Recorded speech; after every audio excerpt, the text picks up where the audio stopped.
যে ঘটনা, বিশেষ করে রাজনীতি এবং বাইরে বিশ্বের কিছু ঘটনা যা আমাদেরকে আন্দোলিত করে সেই বিষয়টি নিয়ে আলোচনা করে থাকি সময়ের সাথে অনুষ্ঠানে। এবং আপনারা যারা দর্শক রয়েছেন এই মুহূর্তে টেলিভিশনের সামনে, আপনারাও এই সময়ের সাথে অনুষ্ঠানটা উপভোগ করে থাকেন এবং সাম্প্রতিক বিষয়গুলো নিয়ে আলোচনায় অংশ নেন এবং আলোচনায় অংশ নিয়ে আপনাদের মতামত দিতে আগ্রহী থাকেন। এবং এই অংশগ্রহণ এবং আলোচনার মাধ্যমে যে অনুষ্ঠানটি পরিচালিত হয় আপনারা সবাই মিলে উপভোগ করি এবং আলোচনায় অংশগ্রহণ করে থাকি। সেই কারণে আপনাদের সবাইকে এই শোকের মাস আগস্টে আপনাদেরকে আমন্ত্রণ জানাচ্ছি, শুভেচ্ছা জানাচ্ছি অংশগ্রহণ করার জন্য।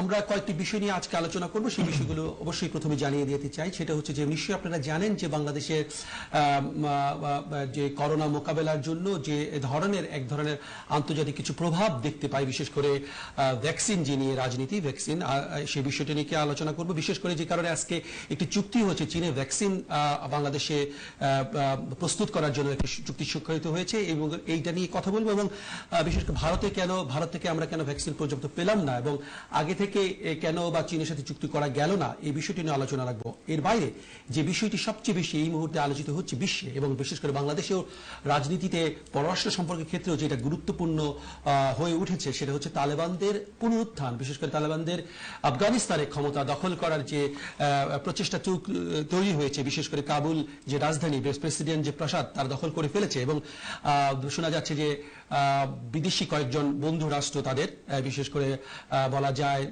পাকিস্তান, তুরস্ক, এর বাইরে রয়েছে চীন এবং রাশিয়া, তাদেরকে সমর্থন দিতে পারে। সেই ক্ষেত্রে বাংলাদেশ কি কোন সমর্থন জায়গায় থাকবে কিনা, যেখানে চায়নার সাথে বাংলাদেশের একটু ভালো সম্পর্ক রয়েছে, সেই সম্পর্কের ক্ষেত্রে সেখানে এক ধরনের প্রভাব বিস্তার করতে পারে কিনা সে বিষয়টি নিয়ে আলোচনা রাখবো। এবং আলোচনা যুক্ত হতে আপনারাও চাইবেন এবং চাইলে অবশ্যই স্ক্রিনে দেখানো যে নাম্বারটি রয়েছে সেই নাম্বারে ফোন করে যুক্ত হবেন আশা করছি। এবং আপনাদের সদারিতে জানিয়ে দিচ্ছি আমার সাথে আজকে বিশিষ্ট 3 জন অতিথি যুক্ত রয়েছেন। প্রথমে পরিচয় করে দেবো। আমার সাথে রয়েছেন, আমার বাম পাশে রয়েছেন ব্যারিস্টার এম এ সালাম, আন্তর্জাতিক সম্পর্ক সম্পাদক, বিএনপি সেন্ট্রাল কমিটি। সালাম, আপনাকে স্বাগতম। আসসালামু আলাইকুম। আসসালামু আলাইকুম। আপনাকে অসংখ্য ধন্যবাদ এবং আপনার সময়ের সাথে অনুষ্ঠানের সাথে যারা সম্পৃক্ত রয়েছেন দর্শক শ্রোতা মণ্ডলী সহ সবাইকে ধন্যবাদ। ধন্যবাদ। প্রিয় দর্শক, আরেকজন আলোচক আমাদের সাথে রয়েছেন, বিশেষ করে আপনারা সবাই যাকে জানেন, বাংলা মিডিয়া, বিলেতে বাংলা মিডিয়ার একজন স্বনামধন্য ব্রডকাস্টার বুলবুল হাসান, এডিটর ই সাউথ এশিয়া। বুলবুল ভাইকে স্বাগত জানাচ্ছি। ধন্যবাদ আমাকে আমন্ত্রণ জানাবার জন্য। প্রিয় দর্শক, আপনারা অবশ্যই জানেন যে বুলবুল ভাই এই সাংবাদিকতার বাইরেও লেখালেখির সাথে যুক্ত আছেন এবং এটা আপনারা সবাই জানেন এবং মানুষের কাছ থেকে আমরা আন্তর্জাতিক বিশ্লেষক হিসেবে আমরা ওনাকে জানি, বিষয়টা নিয়ে আলোচনা অংশগ্রহণ করবে। সাথে আরেকজন যুক্ত থাকবেন অনলাইনে, শুধু ম্যানচেস্টার থেকে যুক্ত আছেন Jasim Ali Chowdhury, PhD student, King's College London এবং এর বাইরে উনি পেশাগতভাবে associate professor, university of Chittagong. Jasim ভাই, আপনাকে এত রাতে অনলাইনে যুক্ত হওয়ার জন্য ধন্যবাদ। আসসালামু আলাইকুম। আসসালামু আলাইকুম খালিদ ভাই, আপনাকে এবং প্যানেলের সম্মানিত অন্যান্য অতিথিবৃন্দ সহ সম্মানিত সকল দর্শক শ্রোতাকে অভিনন্দন এবং কৃতজ্ঞতা জানাচ্ছি। ধন্যবাদ জসিম। প্রিয় দর্শক, আলোচনা অবশ্যই সাম্প্রতিক বিষয় নিয়ে আলোচনা করব। তার একটি বিষয়, কিছু বিষয় আছে, কিছু স্মৃতিকে কখনো ভোলা যায় না। বিশেষ করে 15 আগস্ট 1975 সালে বঙ্গবন্ধু শেখ মুজিবুর রহমানকে তার সপরিবারে বলা যায় বিদ্রোহী সেনা কর্মকর্তারা হত্যা করেছে এবং অনেকে প্রশ্ন করে থাকে সেই হত্যাকাণ্ডের পর যদি একটা বেসামরিক প্রতিরোধ গড়া যেত তাহলে আজকে যে ঘটনাগুলো পরবর্তীতে হয়েছে তা হতো না। আমরা বঙ্গবন্ধুর বিচারে কিছুটা দেখতে পাই পরবর্তীতে, যখন 1996 সালে আওয়ামী লীগ সরকার ক্ষমতায় আসেন তখন বঙ্গবন্ধুর বিচারের কার্যক্রম শুরু হয়। এখন পর্যন্ত সকলকেই আসলে শাস্তির আওতায় আনা যায়নি, কিন্তু কিছু বিষয় বঙ্গবন্ধুকে এই 15 আগস্ট ঘুরে ফিরে আসলেই আমাদেরকে আলোচনা আনতেই হয়। সেটা হচ্ছে যে বঙ্গবন্ধু সরকার, বঙ্গবন্ধুর বেসিক্যালি হাতে গড়া তার যে দল আওয়ামী লীগ এবং তার সুযোগ্য কন্যা জননেত্রী শেখ হাসিনার মা আজকে সরকারে আছেন প্রায় 12 বছর ধরে টানা। এই বঙ্গবন্ধুকে স্মরণ করা কি এক ধরনের আনুষ্ঠানিকতার মধ্যে না থেকে তার নীতি এবং আদর্শ আসলে কতটা বাস্তবায়িত হচ্ছে এই বিষয়টা আসলে আলোচনা আসে। বিশেষ করে গণতন্ত্র এবং শোষণ মুক্তি যে রাজনীতি উনি করে গিয়েছেন, আসলে আমরা আজকে এই জায়গায় দাঁড়িয়ে, আজকে 2021-এ দাঁড়িয়ে আসে কোথায় আছি এবং কিভাবে তাকে স্মরণ করব, এই বিষয়টা একটু আসলে আলোচনা রাখবো প্রথমেই। এবং তার আগে অবশ্যই জানিয়ে রাখি যে 15 আগস্টে যারা নৃশংস হত্যার শিকার হচ্ছে তাদের প্রত্যেককেই আমরা শ্রদ্ধাচিত্তে স্মরণ করছি। আলোচনা একটু যুক্ত করে নিতে চাই জসিম আলী চৌধুরী। জসিম আলী চৌধুরী, আপনি ব্যক্তিগতভাবে বঙ্গবন্ধুর আদর্শে বিশ্বাসী একজন ব্যক্তি। আপনি আসলে বঙ্গবন্ধুর মৃত্যুর পরে যে ঘটনা প্রবাহগুলো ঘটেছে এবং আজকে যে সরকার ক্ষমতায় আছে, আপনি তার আদর্শের কতটুকু বাস্তবায়ন দেখছেন বা কিভাবে তাকে স্মরণ করতে চান? খালিদ ভাই, আপনাকে অসংখ্য ধন্যবাদ। আমি আমি বিশ্ববিদ্যালয়ে অধ্যাপনা এবং গবেষণার সাথে জড়িত, রাজনীতির সাথে সরাসরি জড়িত নয়। তো সেই অর্থে আপনি যখন আমাকে বঙ্গবন্ধুর একজন অনুরক্ত হিসেবে পরিচয় করিয়ে দিয়েছেন, আমার মনে হয় বক্তৃতার শুরুতেই একটু পরিষ্কার করিয়ে দেওয়া দরকার যে আমার রাজনৈতিকভাবে আমার কোনো সংগঠনের সাথে সংশ্লিষ্টতা নেই, কিন্তু আমি ব্যক্তিগতভাবে বাঙালি জাতীয়তাবাদে বিশ্বাস করি, মহান মুক্তিযুদ্ধের চেতনায় বিশ্বাস করি, ধর্মনিরপেক্ষতায় বিশ্বাস করি এবং স্বাধীন সার্বভৌম বাংলাদেশ যে 4টি মৌলিক নীতি, সমাজতন্ত্র, গণতন্ত্র এবং বাঙালি জাতীয়তাবাদ এবং ধর্ম নিরপেক্ষতার ভিত্তিতে যে স্বাধীন বাংলাদেশ বঙ্গবন্ধু প্রতিষ্ঠা করেছিলেন 1972 সালের মূল সংবিধানে যে চেতনাটি প্রতিফলিত হয়েছে, সেগুলোর প্রতি আমি অকৃত্রিম আস্থা এবং বিশ্বাস ধারণ করি। সুতরাং ওই জায়গা থেকে আপনি যদি আমাকে বলেন আজ 15ই আগস্টে বঙ্গবন্ধুকে স্মরণ করতে যাই, হ্যাঁ, আমি আমি আমি আমি মূলত বঙ্গবন্ধুর হত্যাকাণ্ডের মাধ্যমে অনেকে একটি ব্যক্তি বা একটি দল বা একটি রেজিমের পরিবর্তন দেখি। আমি আসলে বঙ্গবন্ধুর হত্যাকাণ্ডের মাধ্যমে একটি রাষ্ট্রের চরিত্রের পরিবর্তন দেখি। 1975 সালের 15ই আগস্ট আমরা সেই বাংলাদেশকে হারিয়েছি, যে বাংলাদেশটি 1948 থেকে যদি আমি শুরু করি, বেশি ঘুরে যাবো না, এটা হাজার বছরের ইতিহাস। 48 থেকে যদি তমদ্দুর মজলিসের ভাষা আন্দোলন থেকে শুরু করে যদি 69-এর গণঅভ্যুত্থান, 70-এর নির্বাচন, 71-এর অগ্নিঝরা মার্চ, 9 মাসের স্বাধীন সার্বভৌম লড়াই, বাংলাদেশের জন্য সার্বভৌম বাংলাদেশ প্রতিষ্ঠার জন্য লাখ লাখ শহীদের আত্মত্যাগ, এই মুক্তিযুদ্ধের বিরল গৌরব গাথা এবং 1972 সাল জুড়ে সংবিধান প্রণয়নের যে মৌলিক চিন্তা চেতনাগুলোকে আলোচনায় রাখি, আমার মনে হয় যে 1975 সালে বঙ্গবন্ধু হত্যাকাণ্ডের পরে বাংলাদেশের সবচেয়ে বড় পরিবর্তন যেটি হয়েছে সেটি হচ্ছে আমরা বাংলাদেশ নামক রাষ্ট্রের চরিত্রটি এটি পথ হারিয়েছে বাংলাদেশ।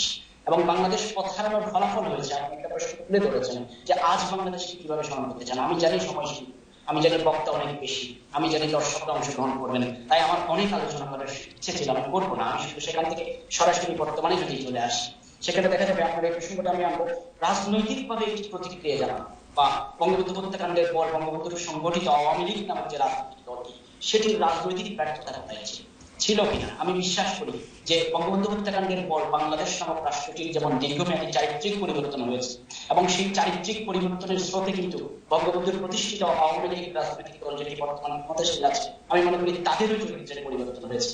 তারাও সেই সমাজতন্ত্রের আদর্শ থেকে সরে এসেছে, গণতন্ত্রের প্রতি তাদের কমিটমেন্ট নিয়ে আমরা 10টা রাজনৈতিক দলের মতো বাংলাদেশে তাদেরকেও প্রশ্নবিদ্ধ করতে পারবো এবং ধর্ম নিরপেক্ষতার প্রতি তাদের কমিটমেন্ট নিয়ে আমরা প্রশ্নবিদ্ধ করতে পারবো, যেগুলো বঙ্গবন্ধুর আওয়ামী লীগের অকল্পনীয় ছিল, সম্ভব নয়, সেই পরিবর্তনটি আছে।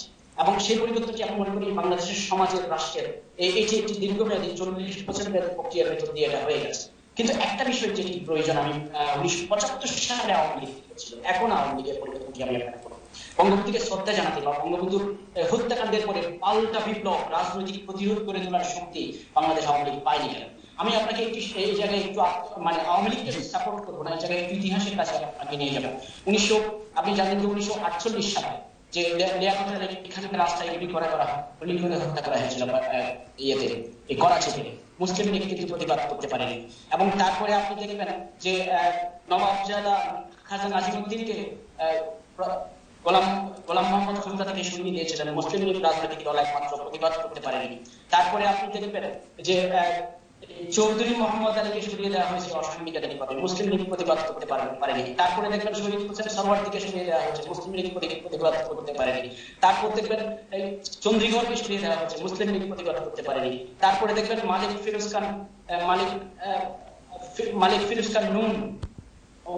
খান নুন ছিলেন প্রধানমন্ত্রী, ওনাকে সরিয়ে দেওয়া হয়েছে, প্রতিবাদ করতে পারেনি। এবং ইস্কান্দার মির্জা 1958 সালে সংবিধান স্থগিত করে সামরিক শাসন জারি করে আইয়ুব খানকে ক্ষমতায় বসিয়েছে, প্রতিবাদ করতে পারেনি। আইয়ুব খান কিন্তু 1969 সালের গণঅভ্যুত্থানের সময় তার নিজের সংবিধান লঙ্ঘন করে ইয়াহিয়া খানকে ক্ষমতায় বসিয়েছে, প্রতিবাদ করতে পারেনি।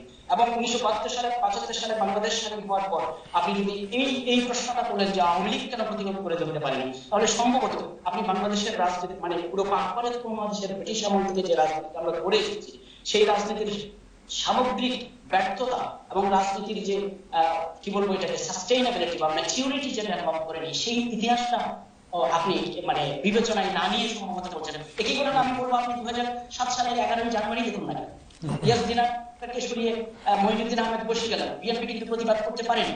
1982 সালের 24 মার্চ হোসেন মোহাম্মদ এরশাদকে দেখেন, বিচারপতি আব্দুল সত্তার বিএনপির ব্যানারে রাষ্ট্রপতি নির্বাচিত হয়েছেন, অশোক নিরঙ্কুশ সংখ্যাগরিষ্ঠতায় মাত্র 2 মাস আগে বিএনপি প্রতিবাদ করতে পারে।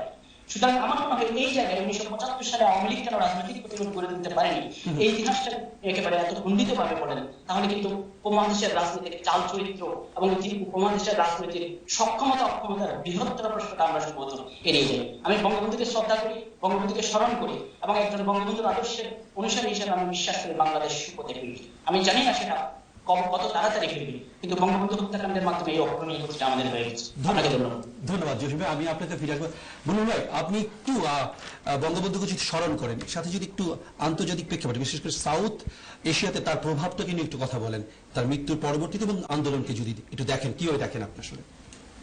ধন্যবাদ। ব্রিফলি যদি বলি যে বঙ্গবন্ধু হত্যাকাণ্ডের পরে বিভিন্ন সময় রাজনৈতিক যে পথ পরিক্রমা, সেখানে আমরা এক ধরনের ন্যারেটিভ পাই যে তিনি খুব অজনপ্রিয় হয়েছিলেন স্বাধীনতা উত্তর বাংলাদেশে, এবং ওই সময়টাতে বাকশাল বা রক্ষী বাহিনী ইত্যাদি ইত্যাদি অনেক ধরনের নিয়ে আসা যায়। কিন্তু আমার প্রশ্ন হচ্ছে 15ই আগস্টের প্রেক্ষাপটে, এই প্রশ্নটি আমি আগেও করেছি, এখনো করছি, ভবিষ্যতেও করব, যে ধরা যাক একজন শাসক বা একজন সরকার প্রধান বা রাষ্ট্রপ্রধান তিনি অজনপ্রিয় হয়েছেন, তার নীতির সঙ্গে রাষ্ট্রের অধিকাংশ মানুষের কোনো সহমত ছিল না বা সেটিকে সমর্থন করেনি। তার মানে কি এই যে একজন রাষ্ট্রপ্রধানকে বা সরকার প্রধানকে, এত বড় একজন নেতা যিনি বাংলাদেশের স্বাধীনতার স্থপতি, তাকে সপরিবারে হত্যা করতে হবে? মানে এটা তো কোনো জাস্টিফিকেশন হতে পারে না, নাম্বার 1। নাম্বার 2 হচ্ছে যে জনপ্রিয় ছিলেন কি ছিলেন না, স্বাধীনতা উত্তর বাংলাদেশকে পুনর্গঠনে তাকে আমরা যথেষ্ট সময় দিয়েছি কি দেইনি, সেটা তো একটা একাডেমিক আলোচনা। তো আমরা স্বাধীনতার পরেই যেটা দেখেছি যে একাডেমিক আলোচনা বা লজিক্যাল যে সিকোয়েন্সিং সেটি তৈরি না করেই আমাদের মনে হলো যে আমরা একটা সন্ত্রাসী গোষ্ঠী তৈরি করব, সর্বহারা করব, মানুষকে মেরে ফেলবো, আমরা দেশে এক ধরনের রেইন অফ টেরর তৈরি করব। স্বাধীনতা যুদ্ধে আমরা অংশ নিয়েছিলাম এবং আমরা আশা করেছিলাম যে দেশ স্বাধীন হলেই আমাদের যে স্বপ্নগুলো সবকিছু বাস্তবে ধরা দেবে, এই ধরনের একটা ইউটোপিয়ান ধারণা থেকে বোধ করি আমাদের ভেতরকার যে মানে মনোজগৎ যেটা আর কি, হ্যাঁ, মনস্তত্ত্ব, সেটি কাজ করেছিল। আর বঙ্গবন্ধু হত্যাকাণ্ডকে অনেকেই বলেন যে কিছু বিপদগামী সেনা কর্মকর্তার উচ্চবিলাসের কারণে হয়েছে। আমার কাছে একেবারেই সেটা মনে হয় না। তাদেরকে কাজে লাগানো হয়েছে, কিন্তু এটা তো দেশি বিদেশি চক্রান্তের একটা অংশ। এবং বঙ্গবন্ধুর যে 72-এর সংবিধান, সেই সংবিধানকে অনেকেই মেনে নিতে পারেননি। যেমন তিনি সামাজিক ন্যায় বিচারের ভিত্তিতে সমাজতন্ত্র কায়েমের কথা বলেছেন, এটি তো যারা ক্যাপিটালিস্টিক মোড অফ প্রোডাকশনে বিশ্বাস করেন তারা তো মানতেই পারেননি। তিনি ধর্মনিরপেক্ষতার কথা বলেছেন। আপনি জানেন যে আরব বিশ্বের সৌদি আরব থেকে শুরু করে ইরান এবং চায়না, অনেকেই তারা এই বিষয়গুলোকে, মানে চায়নার কথাটা অন্য প্রসঙ্গে নিয়ে আসছে, কিন্তু আরব বিশ্ব কিন্তু এখানে একটা বড় ধরনের প্রশ্নবোধক চিহ্ন দিয়ে রেখেছে যে আরে তাহলে তো আমাদের যে ইসলামিক প্রজাতন্ত্র প্রতিষ্ঠা করার যে বিশ্বব্যাপী আমাদের যে এক ধরনের অ্যালাইনমেন্ট, সেটি থেকে সরে যাচ্ছে। কাজে যুক্তরাষ্ট্র তো বাংলাদেশের স্বাধীনতার বিরুদ্ধে ছিল। এটা একটা বড় ষড়যন্ত্রের অংশ, এবং সেই ষড়যন্ত্রের ধারাবাহিকতায় 15ই আগস্টের জন্ম হয়। যে ক্ষতিটা হয়েছে বাংলাদেশ রাষ্ট্রে সেটা হচ্ছে যে ওই যে ধর্ম নিরপেক্ষতা বা আমি বলবো যে সমাজতান্ত্রিক চেতনার যে একটা স্ফুরণ হওয়ার কথা ছিল, সেটি হয়নি। সবচেয়ে দুঃখজনক যেটা, সেটা হচ্ছে যে 15ই আগস্ট পরবর্তী সময়ে জাতির পিতাকে হত্যা করা হয়েছে সপরিবারে, কিন্তু সেই হত্যার বিচার আপনি করতে পারবেন না। একটা ইন্ডেমনিটি দেওয়া হয়েছে। পৃথিবীর কোন আইন আছে যে আপনি খুন করা হয়েছে, খুনিদের বিচার করতে পারবেন না? এই প্রশ্নের উত্তর কোন আইনজীবী বা কোন ধরনের, মানে আমি জানি না যে এই প্রশ্নের উত্তর যারা আওয়ামী লীগের রাজনীতির বিরোধিতা করেন তাদের কাছে এই প্রশ্নের জবাবটা কি আছে, যেটা কিভাবে সম্ভব?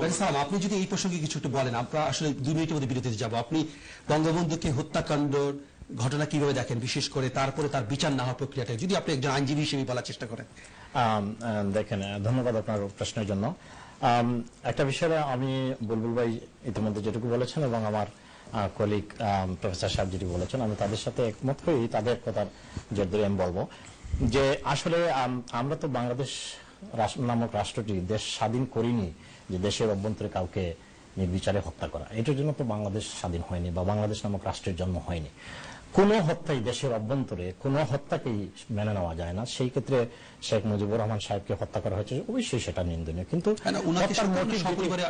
সপরিবারে হত্যা করা হয়েছে। কিন্তু আমরা এটা দেখেছি, এটা তো অনেক ধরেন এটা একটা হিস্টোরিক্যাল প্রেক্ষাপট, এটা যদি আমরা আলোচনা করতে চাই অনেক লম্বা কথা। কিন্তু আমি যদি খুবই শর্টে বলি তাহলে যেটা আমার ভাই যে প্রথমেই যেটা বলেছেন যে আমরা ওই সময় 75 সালে যে ঘটনাটা ঘটলো আমরা ঠিকমতো সেটা প্রতিরোধ বা প্রতিবাদ করতে পারিনি। বুলবুল ভাই একই ভাষায় বলেছেন। তো আমি যতটুকু আমার সেখানে যেটা বুলবুল ভাই বলেছেন যে উনি জনপ্রিয় হয়ে উঠে গেছিলেন, তো তো জনপ্রিয় অজনপ্রিয় হয়েছে। তো অজনপ্রিয় হওয়ার কারণ কি এবং প্রতিরোধ এবং প্রতিবাদ তারা কেন করতে পারলেন না? তার কারণ হচ্ছে যে স্বাধীনতার যে মূল মন্ত্র ছিল, যে চেতনা ছিল, যে উদ্দেশ্য নিয়ে যে স্বাধীন দেশের মানুষ যুদ্ধ করেছিল, এই মানুষের সেই আশা আকাঙ্ক্ষার প্রতিফলন তিনি যখন রাষ্ট্র পরিচালনার দায়িত্বে ছিলেন সেটা তিনি ঘটাইতে পারেননি। তিনি বিভিন্ন ক্ষেত্রে ব্যর্থ হয়েছিলেন, বিদায় তিনি অজনপ্রিয় হয়েছিলেন এবং দেখা গেছে তাকে তো তখন বিএনপি বা ওইরকম অন্যান্য রাজনৈতিক দলও তখন ছিল না। তার দলের মধ্য থেকে একটা গ্রুপ তাকে হত্যা করেছে, কিন্তু বিচার তো হয়েছে এবং বিচার স্টিল হচ্ছে। কিন্তু দলের মধ্য থেকে যারা ওনার লাশকে 32 নম্বর ধানমন্ডিতে ওনার লাশকে রেখে যখন পতাকা উড়িয়ে তার দলেরই লোকজন যখন মুস্তাক সাহেবের নেতৃত্বে যখন সরকার গঠন করা হলো,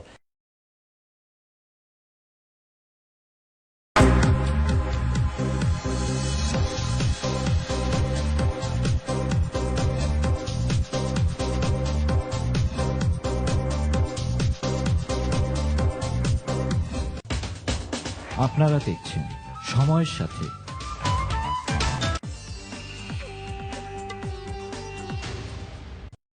It's for her. It's for him. It's for them. If you aren't around.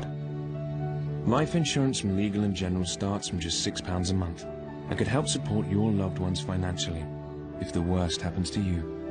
You'll also receive a £100 gift card after you take out cover. Life insurance. It's for them. Get your quote today. Whether it's a weekend adventure or a midweek commute, we've got you covered. With 10% of new customers paying £170 or less, and features like our uninsured driver promise that helps protect your no-claims discount in excess if involved in an accident with an uninsured driver. Now is the time to switch to Co-op Car Insurance. Switch to us today by searching Co-op Car Insurance. Co-op, it's what we do. আপনার ঘর কিংবা রেস্টুরেন্টের সুবিধায় Sardar foods নিয়ে এলো এক নতুন product, meet, means meet ও fish আর ঝামেলা নয়, কমপ্লিটলি রেডিমেড। সরদার ফুডের প্রতিটি মিট 100% হালাল এবং অতি যত্ন সহকারে হাইজিন মেনটেন করে প্যাকেটজাত করে থাকি। রেস্টুরেন্ট ও টেকওয়ে ব্যবসার জন্য অল কাইন্ডস অফ মিট ও meat products ready to cook. Special arrangements for all grocery shops and grocery suppliers. Sardar Foods, সময়ের চাহিদায় নতুন প্রোডাক্ট। আজই কল করুন Sardar Foods, Oxford Road, Reading. Samad Overseas Service, Bury Park Road, Luton এর সৌজন্যে আজকের টাকার রেট। बासमती नाइस, ये भी नाइस। ये तो सारे सुंदर दिख रहे हैं। बासमती वो चुनते हैं जो पैकेट्स में नहीं, बनकर प्लेट पे दिखे सबसे लंबा और खिला खिला। यानी दावत। परफेक्टली चुना, परफेक्टली पुराना किया दावत बासमती। ये बनेगा तो फर्क दिखेगा। परफेक्ट। दावत बासमती बनेगा तो फर्क दिखेगा। সিকে ইন্টারন্যাশনাল লিংক লিমিটেড। আমরা 7-8টা গাড়ি আছে। 2013 আমরা একটা অ্যাক্সিডেন্ট হয়ে গেছিল। কি অ্যাক্সিডেন্টের পরে আমরা ইন্স্যুরেন্স যখন রিনিউ করাতে গেছি তখন ইন্স্যুরেন্স আমরা 15-16 হাজার পাউন্ড হয়ে গেছিল। কি যে ইন্স্যুরেন্স আমরা খুঁজতে খুঁজতে আর কোনো জায়গায় সস্তা পাই না, ও ইন্স্যুরেন্স সিম্পুলেন্স মাঠে আমরা 8,700 দিয়ে কইরা দিছি। আজকে সিনটেক্স 4 বছর ধরে আমরা তার লগে আছি। Simple and smart insurance, business, home or any types of insurance. Simple and smart insurance.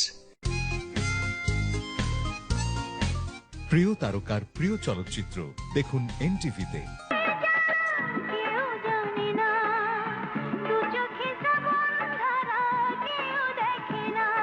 কথা বলার সময় নেই, চলো। কোথায়? বাহ, সব দেখছি ভুলে বসে আছো। আজ না আমার এঙ্গেজমেন্ট। তুমি তো ওয়াদা করেছিলে যাবে। সে তো বাজিতে হেরে গেলে। তুমি বাজিতে হারলে না জিতলে তা আমি কি করে বলবো? হেরে গেছি, হেরে গেছি, সত্যি হেরে গেছি আমি।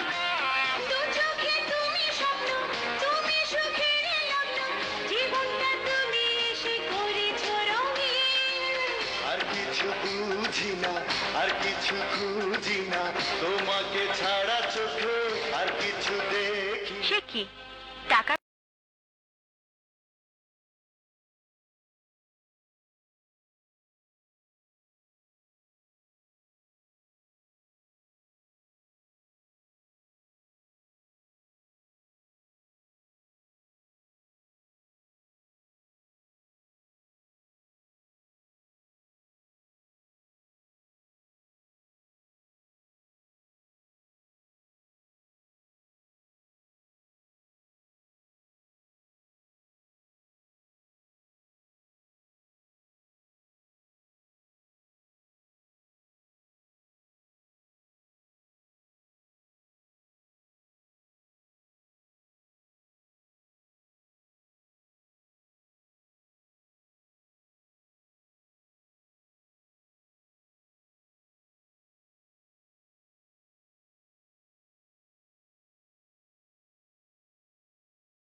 এনটিভিতে লাইভ ফান্ডরাইজিং এর আয়োজন করা হয়েছে।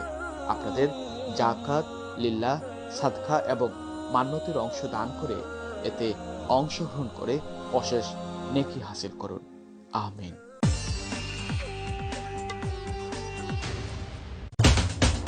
আপনারা দেখছেন সময়ের সাথে।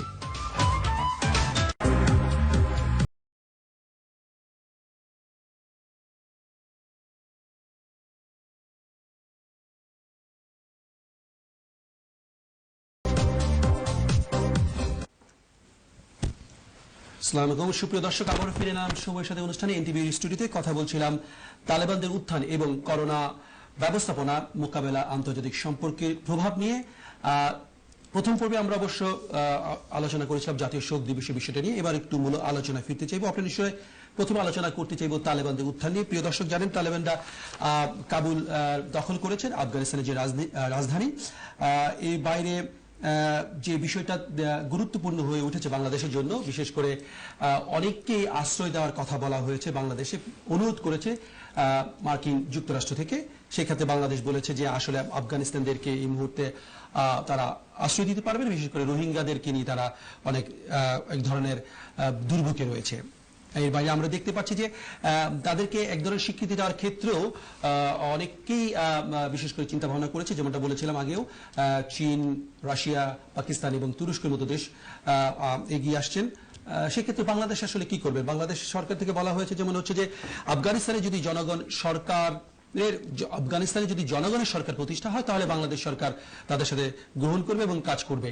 এই বিষয়টি নিয়ে কথা বলবো। কিন্তু যেহেতু চীন বাংলাদেশে এক ধরনের সাথে অর্থনৈতিকভাবে উন্নয়নের ক্ষেত্রে বিশেষ করে ভ্যাকসিনের যে বাংলাদেশে তৈরি করবে বলেও এক ধরনের আজকে একটা চুক্তি হয়েছে চীনের সাথে, এই ধরনের এক ধরনের প্রভাব তো রয়েছে বাংলাদেশের প্রতি চীনের। সেই ক্ষেত্রে আফগানিস্তানের সম্পর্ক তৈরি করার ক্ষেত্রে এক ধরনের প্রভাব থাকবে কিনা এই বিষয়টি নিয়ে একটু আলোচনা আনবো। এর বাইরেও ভূরাজনীতিতে আসলে তালেবানদের আফগানিস্তানের ক্ষমতায় ফিরে আসা কি ধরনের প্রভাব পড়তে পারে। আমরা দেখেছিলাম জঙ্গি উত্থানের ঘটনাও বাংলাদেশে ঘটেছে আফগানিস্তানকে কেন্দ্র করে। আলোচনায় যুক্ত করে নিব প্রথমেই আমরা জসিম আলী চৌধুরী, আপনাকেই। আপনি নিশ্চয়ই বিষয়টাকে লক্ষ্য করেছেন। আপনি আসলে তালেবানদের এই পুরো উত্থানটাকে কিভাবে দেখেন এবং এটা আমাদের ভূরাজনীতিতে কতটা প্রভাব পড়ে বিশেষ করে বাংলাদেশের ক্ষেত্রে?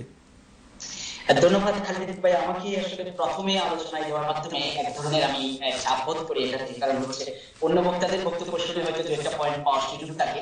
ধন্যবাদ। তারপর আমি যেহেতু সম্ভবত বয়সে ছোট হবো, আমি মনে হয় আলোচনা পেরে দিতে পারলে অসুবিধা নেই। তালেবানের উত্থান শব্দটা আপনি যেভাবে ব্যবহার করছেন, আসলে আমি খালিদ ভাই বিশ্বাস করি না যে তালেবানের উত্থান হয়েছে। তালেবান কখনো পতনই হয়নি। আচ্ছা, তাহলে পুনরুত্থানের প্রশ্নই আসে না। হ্যাঁ, এই প্রশ্নটা হচ্ছে এজন্য আপনি যখন আজ দেখবেন যে ওনাদের যে চিফ নেগোসিয়েটর মিস্টার বারাদার, উনি যখন দোহা থেকে গেলেন আপনার এই আফগানিস্তানের প্রেসিডেন্সিয়াল প্যালেস, আমি একটু লাইভ স্টাডি করলাম গতকাল বসে বসে। এই বারাদার উনি হচ্ছে 2016 সাল পর্যন্ত পাকিস্তানের জেলে বন্দী ছিলেন এবং 2016 সালে পাকিস্তানের জেল থেকে মুক্তি দেওয়া হয় ডোনাল্ড ট্রাম্পের অনুরোধে এবং তাকে নিয়ে গিয়ে দোহায় সেটেল করা হয়। এই যে দোহায় আফগানিস্তানের তালেবানদের যে রাজনৈতিক অফিসটা, এটা কিন্তু আমেরিকার একদম সরাসরি প্যাট্রোনাইজেশন তৈরি এবং সর্বপ্রথম আমেরিকার কোন পররাষ্ট্রমন্ত্রী যদি কোনো তালেবান নেতৃত্বের সাথে হাত মিলিয়ে থাকে সে হচ্ছে মাইক পম্পেও। সুতরাং আপনারা আমার মনে হয় এখন যেভাবে দেখা হচ্ছে, আমি বিশ্বাস করি না এখানে আমেরিকার পরাজয় হয়েছে বা আমেরিকার তরফ থেকে হয়তো ছেড়ে আসার সময় ক্যালকুলেশন একটু বলছিল একটু তাড়াতাড়ি, যে প্রয়োজনের চেয়ে একটু তাড়াতাড়ি হিসেবে হয়তো তালেবানরা আফগানিস্তান দখল করে ফেলেছে। কিন্তু আমি বিশ্বাস করি না যে এটা আমেরিকার ইন্ধনে বা আমেরিকার সাথে প্রচন্ড সমর্থনে এবং আমেরিকার আফগান সরকারের উপর আমেরিকান সরকারের সমর্থন প্রত্যাহারের মাধ্যমে এটা হয়নি। এটা বিশ্বাস করার কোনো কারণ নেই। কারণ আমি বিশ্বাস করি যে 2001 সালে আফগানিস্তানে আমেরিকা গিয়েছে, জর্জ ডব্লিউ বুশ সাহেব গিয়েছেন, কারণ ওনার দরকার ছিল টুইন টাওয়ারের হামলার পর ওনার জনপ্রিয়তা ধরে রাখার জন্য ওনার একটি দেশ একটি আগ্রাসন চালানোর দরকার ছিল। আমি 248 বছরের ইতিহাস কিন্তু আমেরিকার পড়েছি এবং সেখানে আমি দেখেছি আমেরিকার এখন পর্যন্ত যে 45-46 জন প্রেসিডেন্ট, আপনি যদি স্টাডি করেন, কোন প্রেসিডেন্ট পৃথিবীর অন্য কোনো দেশ দখল না করে বা যুদ্ধ না বাড়িয়ে উনি দ্বিতীয় মেয়াদে নির্বাচিত হন।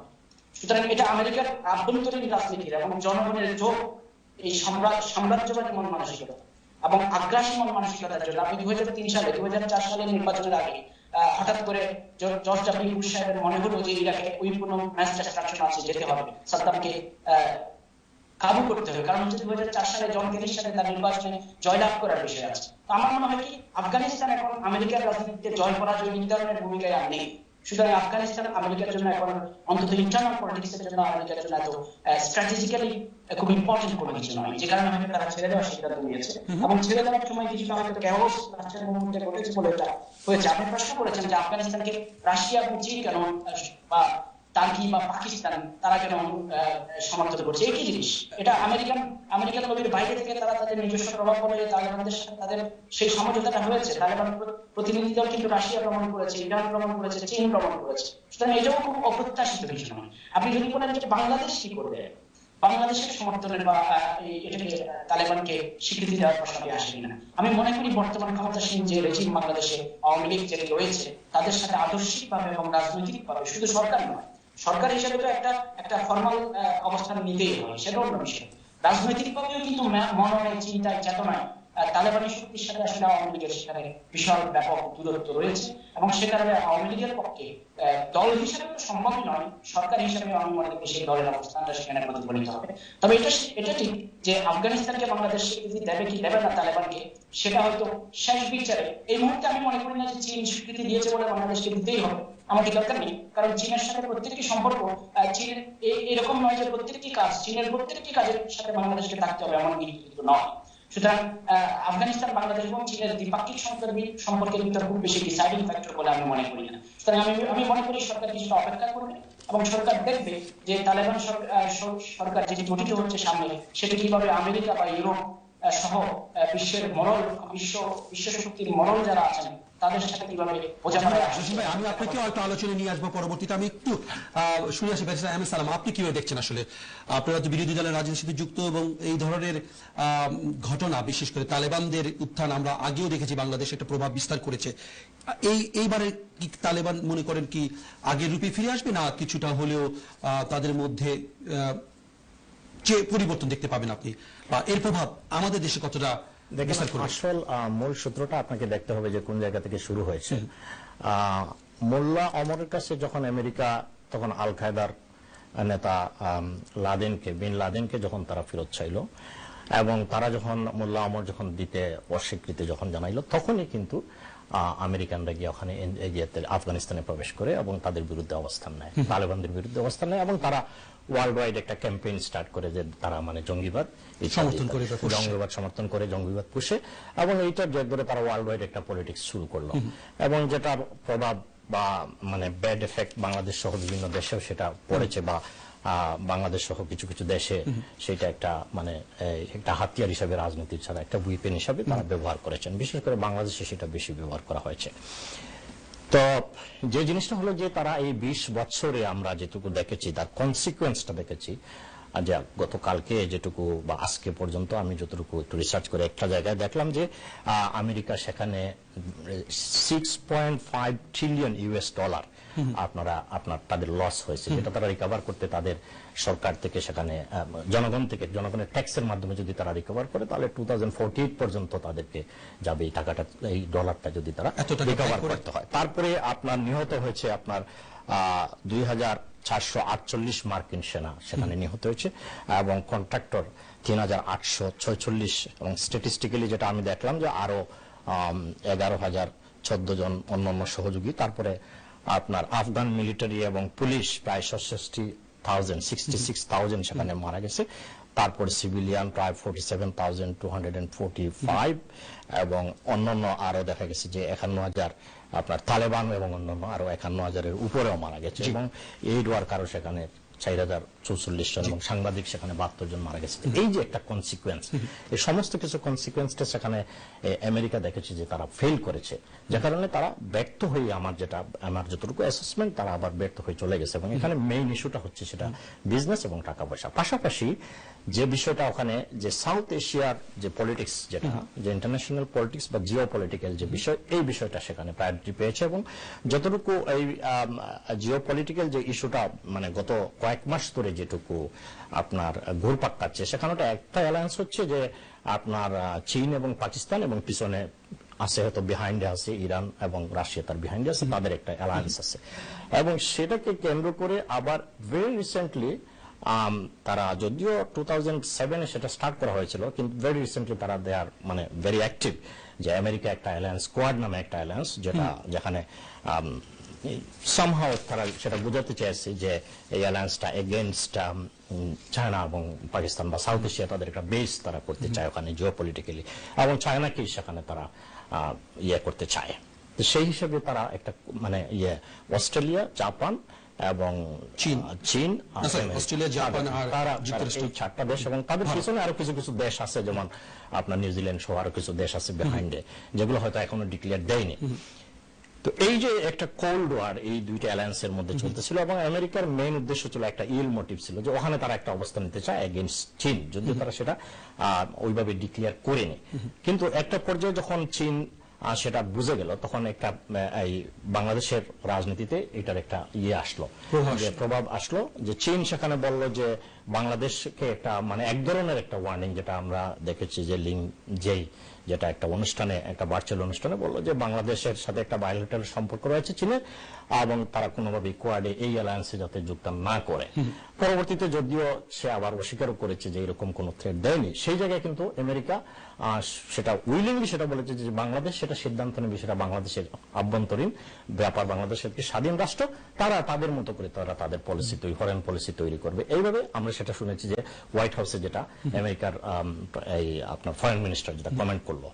এবং পাশাপাশি দেখলাম আমরা যেটা যে ইন্ডিয়াও বিভিন্নভাবে সেখানে পার্সু করার চেষ্টা করতেছে যে এটা এখানে মেম্বারশিপ নেওয়ার জন্য। ঠিক এই মুহূর্তে মানে এরকম একটা সিচুয়েশনের মধ্য দিয়ে হঠাৎ করে কালকে যে মানে আফগানিস্তানের তালেবানের যে ঘটনাটা ঘটলো, এখন আমাদেরকে এই তালেবানের এই ঘটনা থেকে যেটা হবে, যে আমার যেটা অ্যাসেসমেন্ট সেটা হচ্ছে যে ওয়ার্ল্ড অর্ডার এবং ওয়ার্ল্ড পলিটিক্সটা এখন এই জায়গায় ধরেন একটা নতুন সমীকরণে আসবে। তো এই নতুন সমীকরণের মধ্য দিয়ে যে বাংলাদেশ নামক যে রাষ্ট্রটি, আমরা একটা মানে বাংলাদেশ একটা স্বাধীন সার্বভৌম রাষ্ট্র হিসেবে একটা জিওপলিটিক্যালি একটা ক্রেডিবল পজিশনে আছে, যে এই জায়গাটা একটা ভালো একটা ক্রেডিবল পজিশনে আছে, এবং ক্রেডিবল ভ্যালু যেটা ইন্টারন্যাশনাল এরিনাতে বাংলাদেশে, সেটা সাউথ এশিয়ার মধ্যে সবচেয়ে বেশি ক্রেডিবল ভ্যালু জিওপলিটিক্যাল কনসিডারেশনে। তো সেই ক্ষেত্রে এখন বাংলাদেশকে তার নতুন করে এই ঘটনাকে কেন্দ্র করে বাংলাদেশকে তার নতুন করে ভাবতে হবে, নতুন করে ফরেন পলিসি তৈরি করতে হবে, এবং এটার জন্য যেটা প্রয়োজন সেটা কিছু শুনবো, আমি একটু শুনবো আপনার সাজেশনটা, আমি একটু বুলবুল ভাইকে শুনি, আপনাকে অবশ্যই আপনার সাজেশনটা। প্রিয় দর্শক, আপনারাও দেখছেন, আপনাদের কি সাজেশন আছে বাংলাদেশ, বিশেষ করে করোনা সংকটে, করোনা অর্থনীতি, করোনা ব্যবস্থাপনা নিয়ে যে বাংলাদেশ এক ধরনের যে ধরনের বেসিক্যালি আন্তর্জাতিকভাবে সাহায্য প্রার্থনা করছে, সেটা কতটুকু পাচ্ছে, কিভাবে পাচ্ছে, কি পরিস্থিতি, কি নীতি গ্রহণ করা দরকার, আপনার যদি সাজেশন থাকে অবশ্যই আলোচনা অংশগ্রহণ করার জন্য স্ক্রিনে দেখানো যে নাম্বারটি হচ্ছে সেই নাম্বারে অবশ্যই কল করে যুক্ত হবে, এবং তালেবানের ঘটনা কি বার্তা দিচ্ছে আমাদেরকে সেটাও জানার চেষ্টা করবো। বলবো আপনার কাছে একটু জানাতে, আপনি কিভাবে দেখছেন তালেবানের উত্থানকে, বিশেষ করে জিওপলিটিক্যালের ক্ষেত্রে? একটা বিশ্লেষণ তো জসিম সাহেব এবং সালাম ভাই দুজনেই করেছেন, এবং সেটা তো যথাযথই করেছেন যে আসলে সত্যিকার অর্থে যুক্তরাষ্ট্রের এই পুরো প্রক্রিয়ার সঙ্গে ইনভলভমেন্টটা যে উদ্দেশ্য নিয়ে তারা এসেছিল, যেটাকে আমরা বলে থাকি যে যুদ্ধ অর্থনীতি, হ্যাঁ, যুদ্ধ অর্থনীতির ভেতর দিয়ে নিজেদেরকে সমৃদ্ধ করা। কারণ আপনি জানেন যে এই যে পুনর্গঠনের কাজ আফগানিস্তানে, সো-কল্ড পুনর্গঠন, হ্যাঁ, সেখানে কিন্তু অনেক কন্ট্রাক্টররা এসছেন, অনেক ধরনের সুবিধা দিয়ে মানে অর্থনীতিতে একটা বিরাট প্রণোদনা আসবে, এই উদ্দেশ্য নিয়ে কিন্তু কাজটি করা হয়েছিল, কিন্তু আদতে সেটি হয়নি। যে তথ্যগুলো সালাম ভাই দিলেন, এই তথ্যগুলোর ভিত্তিতে কিন্তু আপনি বুঝতে পারবেন যে পরিমাণ মানে ট্যাক্স পেয়ারদের পয়সা এখানে খরচ করা হয়েছে, সেই অনুযায়ী আউটপুটটা আসেনি। কলটা নিয়ে আপনার কাছে আসি বিরক্ত করার জন্য। প্রিয় দর্শক, সালাম আলাইকুম, কি আছেন, আপনি পরিচয় দিয়ে মতামত দিন। হ্যালো, সালাম আলাইকুম। ওয়ালাইকুম সালাম। দর্শক, আপনার পরিচয় দিয়ে বলুন। জি, আমার নাম আব্দুল রাজ্জাক, আমি কার্ডিফ থেকে ফোন করতেছি। জি বলুন। আমি একটা জিনিস জানতে চাই আপনাদের কাছে, যে আমরা তো ঠিক আছে, আমাদের জাতির জনক আপনার বঙ্গবন্ধু সাহেব অনেক ত্যাগের বিনিময়ে আমাদেরকে বাংলাদেশ স্বাধীন করে দিয়েছেন। জি বলুন দর্শক, সংক্ষেপে বলবেন। আমরা দর্শক হারিয়ে ফেলেছি, আশা করি পরবর্তী যুক্ত হবে। বলবো, আপনি থামাচ্ছিলেন। তো যেটা বলছিলাম যে সেই উদ্দেশ্য কিন্তু সফল হয়নি, এবং 20 বছর পূর্তি হতে কিন্তু আর কিছুদিন বাকি আছে। তারা কিন্তু অনেকটা পরিকল্পনাহীন ভাবে কিন্তু তারা গুটিয়ে নিয়েছে সবকিছু এবং সেটার কনসিকুয়েন্স আপনি দেখতে পাচ্ছেন, এক ধরনের বিশৃঙ্খলা কিন্তু রয়েছে। আর আমি যেটা দেখবো, বিশেষ করে সবাই আপনারা নিশ্চয়ই ভাইরালটা দেখেছেন যে একটা প্লেনে যাচ্ছে, মনে হচ্ছে বাংলাদেশ সদরঘাটে লঞ্চে যাচ্ছে, আমরা যেরকম ভিডিও দেখতেছি, পাঁচজন সাধারণ মানুষের মৃত্যু হয়েছে কিন্তু এই দৌড়াদৌড়ির ভেতরে। হ্যাঁ, তো আমার কাছে যেটা মনে হয় যে প্রকৃত অর্থেই এই যে যুক্তরাষ্ট্রের এই নীতিটি ফেল করেছে এবং ফেল করার কারণে তালেবানরা আগে যে শক্তি নিয়ে এক ধরনের সোসাইটিতে, আফগান সোসাইটিতে পেনেট্রেট করেছিল, তার যে দ্বিগুণ শক্তি নিয়ে আসবে, এবং যেটা খুবই ভয়ের কথা। যদিও দোহাতে আজকে তালেবানদের মুখপাত্র বলেছেন যে তাদের কনসেন্ট্রেশন বা ফোকাসটা কিন্তু শুধুমাত্র আফগানিস্তান কেন্দ্রিক, কিন্তু আপনি কি এটা বিশ্বাস করেন? বা যারা মোটামুটি এই বিষয়গুলো নিয়ে পড়াশোনা করেছেন, জানেন এটার ব্যাকগ্রাউন্ড, যে শুধুমাত্র তালেবানরা আফগানিস্তানের ওই ভূখণ্ডের মধ্যে সীমাবদ্ধ থাকবেন, সাউথ এশিয়াতে বা এশিয়ান ওয়াইডার কনটেক্সটে এটির কোনো প্রভাব থাকবে না, এটি হতে পারে না। আমার শঙ্কা, ব্যক্তিগতভাবে যেটা শঙ্কা, সেটি হচ্ছে যে তালিবানদের যে এজেন্ডাগুলো রয়েছে, তারা যে ধরনের রাষ্ট্র প্রতিষ্ঠা করতে চায়, সেখানে মানবিক মর্যাদার যে বিষয়টি, একটি আধুনিক রাষ্ট্রের যে প্রকরণগুলো প্রয়োজন হয়, সেগুলো কিন্তু অনুপস্থিত।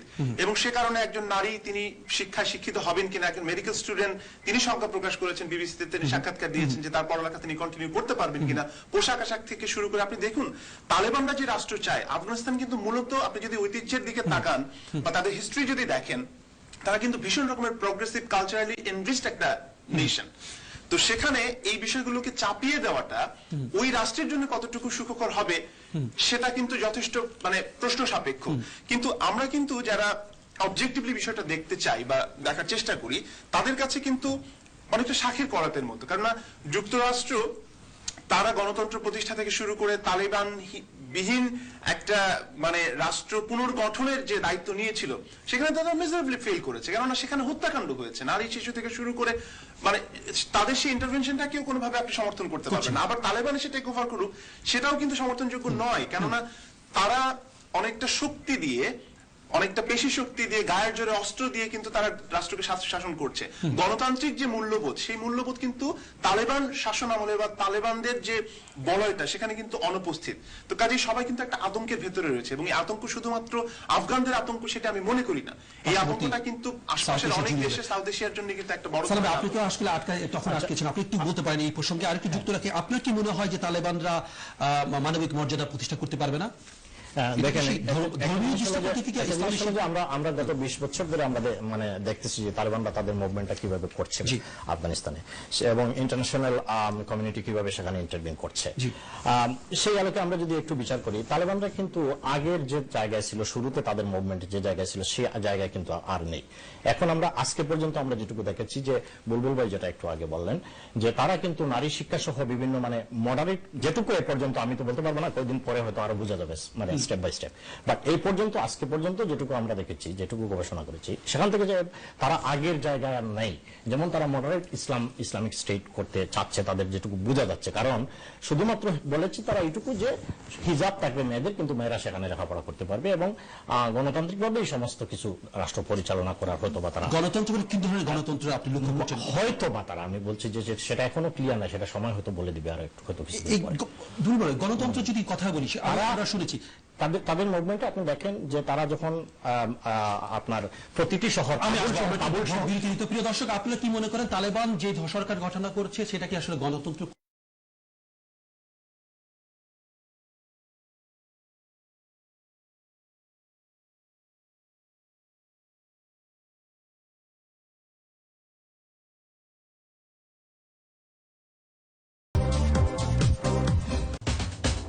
আপনারা দেখছেন সময়ের সাথে।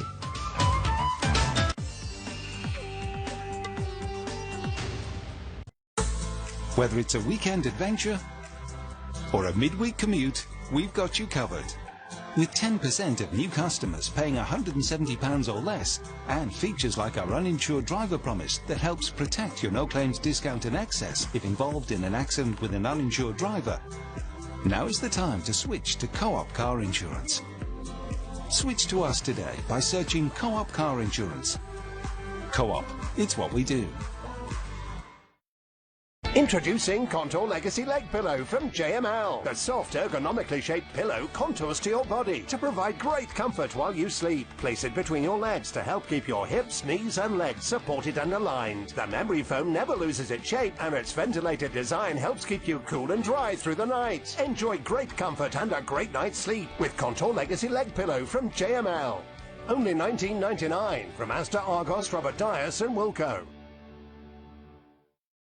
বিয়ের এক্সক্লুসিভ শাড়ি, লেহেঙ্গা ও ঈদকে সামনে রেখে নতুন নতুন পোশাকের বিশাল সমাহার ইউকে শাড়ি সেন্টার। এখানে আরো পাবেন men's and children's wear. Eid সহ প্রতিটি উৎসবে রাঙিয়ে তুলুন ইউকে শাড়ি সেন্টারের আধুনিক ডিজাইনের পোশাকে।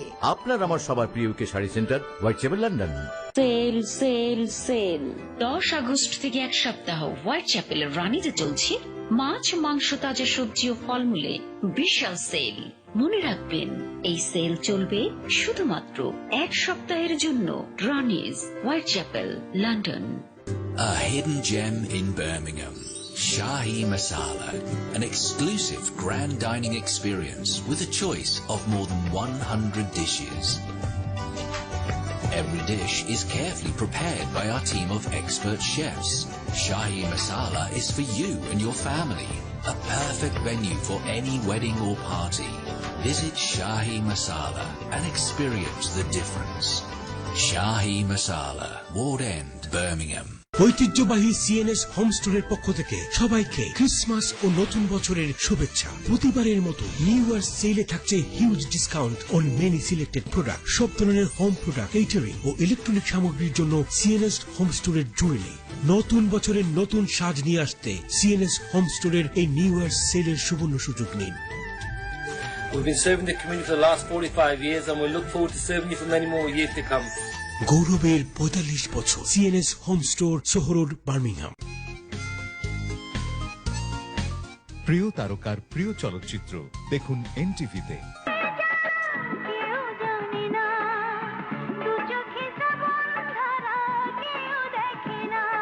কথা বলার সময় নেই, চলো। কোথায়? বাহ, সব দেখছি ভুলে বসে আছো। আজ না আমার এঙ্গেজমেন্ট। তুমি তো ওয়াদা করেছিলে যাবে। সে তো বাজিতে হেরে গেলে। তুমি বাজিতে হারলে না, জিতলে তা আমি কি করে বলবো? হেরে গেছি, হেরে গেছি, সত্যি হেরে গেছি আমি।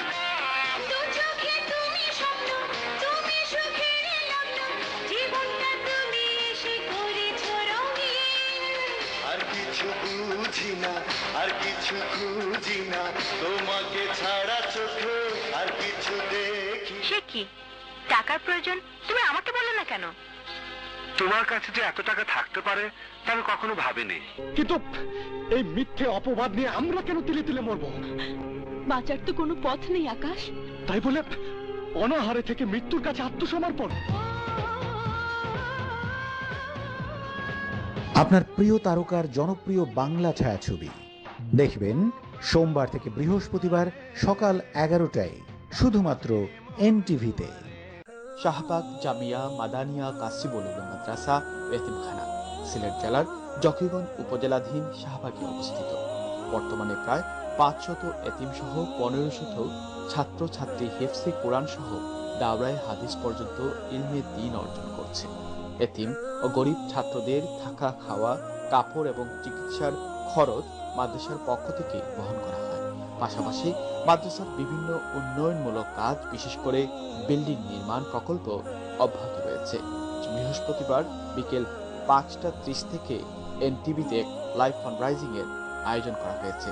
আপনাদের জাকাত, লিল্লাহ, সাদকা এবং মান্যতের অংশ দান করে এতে অংশগ্রহণ করে অশেষ নেকি হাসিল করুন। আমিন।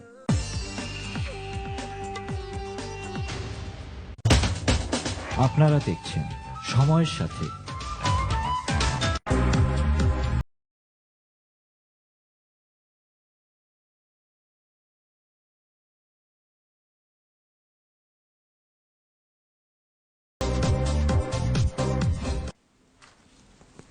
প্রিয় দর্শক, আসসালামু আলাইকুম। সবাইকে আবার আমন্ত্রণ এনটিভি ইউরোপ স্টুডিও সময়ের সাথে অনুষ্ঠানে কথা বলছিলাম তালেবানদের উত্থান নিয়ে। এই প্রসঙ্গে আমরা একটু আলোচনা রাখবো।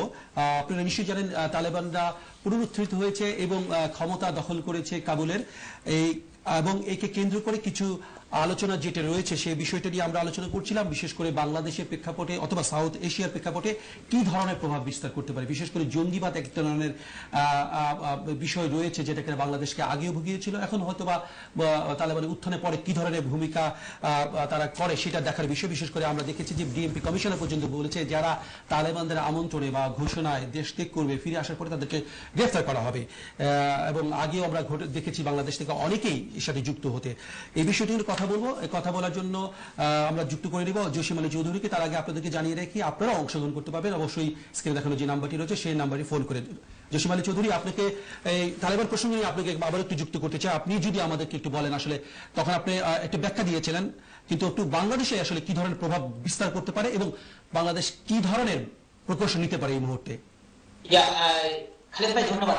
তখন আমি কথা বলছিলাম, আসলে আপনি প্রসঙ্গটা তুলছিলেন এভাবে যে বাংলাদেশ স্বীকৃতি দেবে কি দেবে না এই বিষয়টা নিয়ে। এখন তালেবানের একটা আমি ব্যারিস্টার সালাম ভাইয়ের বক্তব্যের সূত্র ধরে এটা একটু বলতে চাই। সেটা হচ্ছে আপাত দৃষ্টিতে আপনি 1996 সালে তালেবান যখন প্রথম ক্ষমতা দখল করলো, সেই দিনের বেলা অস্ত্র হাতে নাঙ্গা তলোয়ার নিয়ে সাবেক প্রধানমন্ত্রী নজিবুল্লাহকে ফাঁসিতে লটকিয়ে একবার রাস্তায় ঝুলিয়ে দিয়েছিল। সেই দৃশ্যটা যেমন বর্বর মধ্যযুগীয় দৃশ্যটা যেমন আমার চোখে ভাসে। এখন আমি যখন ক্লাস 9 কি 10 পড়তাম, এটা আমার স্পষ্ট মনে আছে। সেই তালেবানের সঙ্গে এই তালেবানের একটু ধরনের পার্থক্য আমি দেখতে পেয়েছি। আপনারা আমি একটু অন্যভাবে জিনিসটা স্টাডি করে দেখি। সেটা হচ্ছে যখন তালেবান ক্ষমতা নিচ্ছিল তখন আমি দুজন মানুষকে ফলো করছিলাম টুইটারে। একজন হচ্ছেন হামিদ কারজাই, আরেকজন হচ্ছেন ন্যাশনাল রিকনসিলিয়েশন কাউন্সিলের আব্দুল্লাহ। হ্যাঁ, আমার খেয়াল ছিল যে আমি জানতাম প্রেসিডেন্ট আশরাফ গানি দেশ ছেড়ে পালাবেন, কিন্তু এই দুজন মানুষ কি করেন? দেখা গেল যে তারা কিন্তু পালাননি, তারা কিন্তু আফগানিস্তানে রয়ে গেছেন এবং তারা আফগানিস্তানের থেকে সেখান থেকে রিকনসিলিয়েশনের ডাক্তার হচ্ছেন। তো ওই মুজিবুল্লাহর ফাঁসি মৃত্যুদণ্ডের সাথে হামিদ কারজাই এবং আব্দুল্লাহ দেশের থেকে যাওয়ার ব্যাপারটা পার্থক্যটা যদি আপনি খেয়াল করেন, তাহলে সম্ভবত আমি এই জন্য এটা বলছি, আমি বক্তৃতার প্রথম অংশ বলেছিলাম, সম্ভবত ইউরোপিয়ান পশ্চিমা বিশ্বের সাথে বা আমেরিকার সাথে এক ধরনের যে একটা সমঝোতার বিষয় সেখানে আছে তালেবানের উত্থানের সাথে, সেই বিষয়টা এখান থেকেই পরিষ্কার। কারণ হামিদ কারজাইকে তারা হত্যা করার জন্য কিন্তু আত্মঘাতী হামলা চালিয়েছে। সেই হামিদ কারজাই কিন্তু কাবুলে বসে আছেন, নিশ্চয়ই এমনিতে বসে নেই, নিশ্চয়ই কোন প্রকার আশ্বাস বা কোন প্রকার আত্মবিশ্বাস ওনার ভিতরে আছে যে কোন এক ধরনের যেই তালেবান 96 যেভাবে সেভাবে হয়তো আসবে না। সেটা একটা বাহ্যিক দিক, আমি সেটা টুইটারে ফলো করেছি। কিন্তু ব্যারিস্টার সালাম ভাই যেটি বলছেন সেটি হচ্ছে তিনি, আমার মনে হচ্ছে ব্যারিস্টার সালাম ভাই খুব বেশি বিশ্বাস করছেন তাদেরকে, তাদের স্টেটমেন্ট গুলোতে তারা কি বলছে। পলিটিক্যাল স্টেটমেন্টকে আসলে বিশ্বাস করা খুব ডিফিকাল্ট। আমার মনে হয় কি যে ব্যারিস্টার সালাম ভাই একজন রাজনীতিবিদ, একটি বাংলাদেশের অন্যতম শ্রেষ্ঠ একটি প্রধান একটি রাজনৈতিক দলের কেন্দ্রীয় পর্যায়ে খুব গুরুত্বপূর্ণ দায়িত্বে আছেন। সেজন্য হয়তো রাজনীতিবিদের মতো করে হয়তো তিনি বলছেন, আমাদেরকে আশ্বস্ত করতে চাইছেন যে তালেবান হয়তো সে অর্থে আগের মতো হবে না, পাল্টে যাবে, আমরা হয়তো দেখতে হবে। কিন্তু আমি এই যে জঙ্গিবাদী চিন্তা ভাবনা, যে আদর্শিক গঠন, আপনি খেয়াল রাখবেন সেই তালেবান কিন্তু 2001 সালে ইয়ে থেকে বিতাড়িত হওয়ার পর থেকে এই 2021 সাল পর্যন্ত কিন্তু পাকিস্তানি সেনাবাহিনী, পাকিস্তানি গোয়েন্দা সংস্থা আইএসআই এর তত্ত্বাবধানে ওয়াজিরিস্তানে পাকিস্তানের এই ফ্রন্টিয়ার সীমান্ত প্রদেশগুলিতে তারা লালিত পালিত, দীক্ষিত, প্রশিক্ষিত এবং সমরসজ্জিত হয়েছে। তো আমার মনে হয় এই যে একটা বিরাট আইডিওলজিক্যাল লিঙ্কেজ এবং আইডিওলজিক্যাল যে তাদের একটা এটা রুট যেটা, সেটা আমার মনে হয় একটা স্টেটমেন্ট দিয়ে খুব তাড়াতাড়ি যদি আমরা বলি যে তারা পাল্টে গেছে। আমি সরাসরি বাংলাদেশ প্রসঙ্গে নিয়ে আসেন, আপনার কাছে এই প্রশ্নটা রাখবো, তার আগে আমি একটু একজন কলারকে নিয়ে আসি। প্রিয় দর্শক কি আছেন? আসসালামু আলাইকুম। হ্যালো, আচ্ছা, আমরা আশা করি কলার আবার ফিরে আসবেন। জসিম আপনি যদি যুক্ত করেন আবার। বাংলাদেশের আশঙ্কার জায়গাটা ওখানে, বাংলাদেশের একজন পুলিশ প্রধান বলেছেন, একজন কর্তা ব্যক্তি বলেছেন যে কেউ যদি আফগানিস্তান থেকে আসে তাকে গ্রেফতার করবো, কথাটা আপনি উল্লেখ করেছেন। আমাদের আশঙ্কাটা ওখানে, কারণ সেই বাংলাদেশ, যেই বাংলাদেশে আমরা স্লোগান শুনতাম আমরা হবো তালেবান, বাংলা হবে আফগান, সে আশঙ্কাটা, সেই ভীতিটা, সেটা কিন্তু অমূলক নয়। আমি যদি মনে করি বাংলাদেশের রাষ্ট্র ক্ষমতায় যারা আছেন, প্রশাসনে যারা আছেন এবং বাংলাদেশের জায়গাতে যারা আছেন, তারা যদি এই ব্যাপারটা নিয়ে আশঙ্কিত হন, এই আশঙ্কিত হওয়াটাকে অমূলক বলে দেওয়া বা হালকা করে দেখার সুযোগ নেই। আমার মনে হয় তালেবানকে স্বীকৃতি দিয়ে সরকারি পর্যায়ে প্রশাসনিক সম্পর্ক তখন একটা বিষয়, সেটা হচ্ছে সেই তালেবানি মৌলবাদী এবং মধ্যযুগীয় চিন্তা ভাবনার আদর্শে বাংলাদেশের জনগণকে দীক্ষিত বা শিক্ষিত হতে দেওয়া, সংশ্লিষ্ট হতে দেওয়ার সুযোগটা, সেটা কিন্তু আমাদেরকে সে ব্যাপারে সতর্ক অবস্থান ছাড়া। আবার আপনাকে ফিরে নিয়ে আসবো। আমি একটু বুলবুল হাসানকে যুক্ত করেছি। বুলবুল ভাই, আমি একটু খোলামেলা আপনার কাছে জানার চেষ্টা করি। আসলে আমাদের দেশে কিন্তু এক ধরনের ইসলামের প্রতি এক ধরনের আগ্রহ আছে। আমরা সবাই, আমি বিশ্বাস করি যে তালেবানদের উত্থানটাকে লক্ষ্য করছে, কিন্তু আবারও এটা ঠিক যে বাংলাদেশের মানুষ ওভাবে গোড়া বা জঙ্গি মানসিকতা ধারণ করে না। কিন্তু বাংলাদেশে যদি এই জিনিসটা তালেবান শাসনও বিশ্বাস করে না বা প্রতিষ্ঠিত হতে পারে, আমাদের বিশ্বাস, অনেকেই মনে করি এরকম। এর বাইরেও তালেবানদের সাথে যদি রাষ্ট্র ক্ষমতা থাকে, আমাদের সম্পর্ক আসলে কিভাবে তৈরি করা সম্ভব হবে, অথবা তালেবানকে স্বীকৃতি দেওয়ার মাধ্যমে এক ধরনের বৈধতা দেওয়ার মাধ্যমে কি আমরা উপকৃত হব কি হব না? আমার কাছে যেটা মনে হয় যে বাংলাদেশ সরকার খুব দ্রুত কোনো সিদ্ধান্ত নেবে এই বিষয়ে, সেটি আমার কাছে মনে হয় না। কেননা যেটি সালাম ভাই বলেছেন, আপনি দেখেন যে আফগানিস্তান এমন একটি দেশ, সেখানে কিন্তু অনেক উপজাতি গোত্রের কিন্তু সমবায় সেখানে। হ্যাঁ, এটা কিন্তু মানে খুব বাইনারি। আমরা তালেবানকে দেখতে এবার তারা আহ্বানও জানাচ্ছে উপদলীয়দের সাথে এই ধরনের। অ্যাবসলিউটলি। সো একটা তালেবান সরকার গঠন করতে যাচ্ছে, তারা সরকার গঠন করবে, কিন্তু আপনি ডায়নামিক্সটা বুঝতে হবে যে ওই যে বিভিন্ন উপজাতি বলেন বা গোত্র বলেন, তাদের সঙ্গে তারা কিভাবে ইন্টিগ্রেট করতে পারে বা নেগোসিয়েশনটা কিরকম হয়, সেটার উপরে কিন্তু অনেক কিছু নির্ভর করবে। কাজেই কোন দেশই খুব ঢালাও ভাবে এখন তালেবান সরকারকে সমর্থন দিয়ে দিচ্ছে মানে ওই স্ট্র্যাটেজিতে যাবে না। কারণ আপনি একটা জিনিস লক্ষ্য করেন যে যদি আপনি আফগান ইতিহাস পড়ে থাকেন, আপনি জানবেন যে সেখানকার বিভিন্ন যে উপজাতি বা গোত্র রয়েছে, তারা কিন্তু অনেকটা নিজ নিজ প্রদেশে বা প্রাদেশিক যে বাস্তবতা, সেখানে কিন্তু অনেকটাই অটোনোমাস কিন্তু। তো এরকম একটা ডাইভার্স একটা নেশন, যাদের কিন্তু একটা হেরিটেজ রয়েছে এবং তাদের একটা সাংস্কৃতিক ঐতিহ্য রয়েছে এবং সাধারণ মানুষের যে আশা আকাঙ্ক্ষা, সেটিকে বাদ দিয়ে তো কোনো সরকার রাষ্ট্র পরিচালনা করতে পারে না। কাজেই এই জায়গাটিতে আমি প্রফেসর জসিম এবং সালাম ভাই ওনারা দুজনই বলেছেন, আমি ওনাদের সঙ্গে একমত যে প্রকৃত অর্থে তারা আগের যে অবস্থান ছিল সেটি থেকে যদি একটু সরে এসে ওই ইন্টিগ্রেশনটা না করে, কারণ তারা কিন্তু আগে জঙ্গি গোষ্ঠী ছিল, এখন কিন্তু তারা একটা রাজনৈতিক শক্তি হিসেবে আবির্ভূত হয়েছে। দুটোর মধ্যে কিন্তু পার্থক্য রয়েছে। কাজে এই পার্থক্যটা তারা ডেমনস্ট্রেট করতে পারবে কিভাবে, কোন স্ট্র্যাটেজি নিয়ে, সেটার উপর নির্ভর করছে যে আন্তর্জাতিক সম্পর্কটা কিরকম। আপনার কাছে কি মনে হয় যে আফগান জনগণও কিছুটা প্রস্তুত বলে মনে হচ্ছে যে তালেবানদেরকে গ্রহণ করার ক্ষেত্রে? আমার ধারণা যে এটি তারা নিয়তির সমান্তরাল বাস্তবতা হিসেবে ধরে নিয়েছে, কেননা তাদের তো আর কোনো অপশন নেই। হয়তো যুক্তরাষ্ট্র থাকবে পুনর্গঠনের কথা বলে, তাদের মতো করে এক ধরনের অর্থ ব্যয় করে যে সামরিক বাহিনীটা আফগান সরকার তৈরি করেছে, তাদেরকে তো আমরা তাসের ঘরের মতো পড়ে দেখলাম যে কোন রকম প্রতিরোধ করার সমর্থ তারা রাখলাম, প্রেসিডেন্ট পর্যন্ত পালিয়ে গেল বাসা ছেড়ে। এই বিষয়টাকে আপনি কি মনে করেন? হবার কথা, কারণ যাদের সমর্থনে, যাদের পেট্রোনাইজেশনে তারা এই ক্ষমতায় ছিল, সাধারণ জনগণকে একটু প্রতিবাদ করতে পারতো না? সাধারণ জনগণ এখন বৈশ্বিক বাস্তবতাটা বুঝতে হবে। এখন সাধারণ জনগণ কি চায়?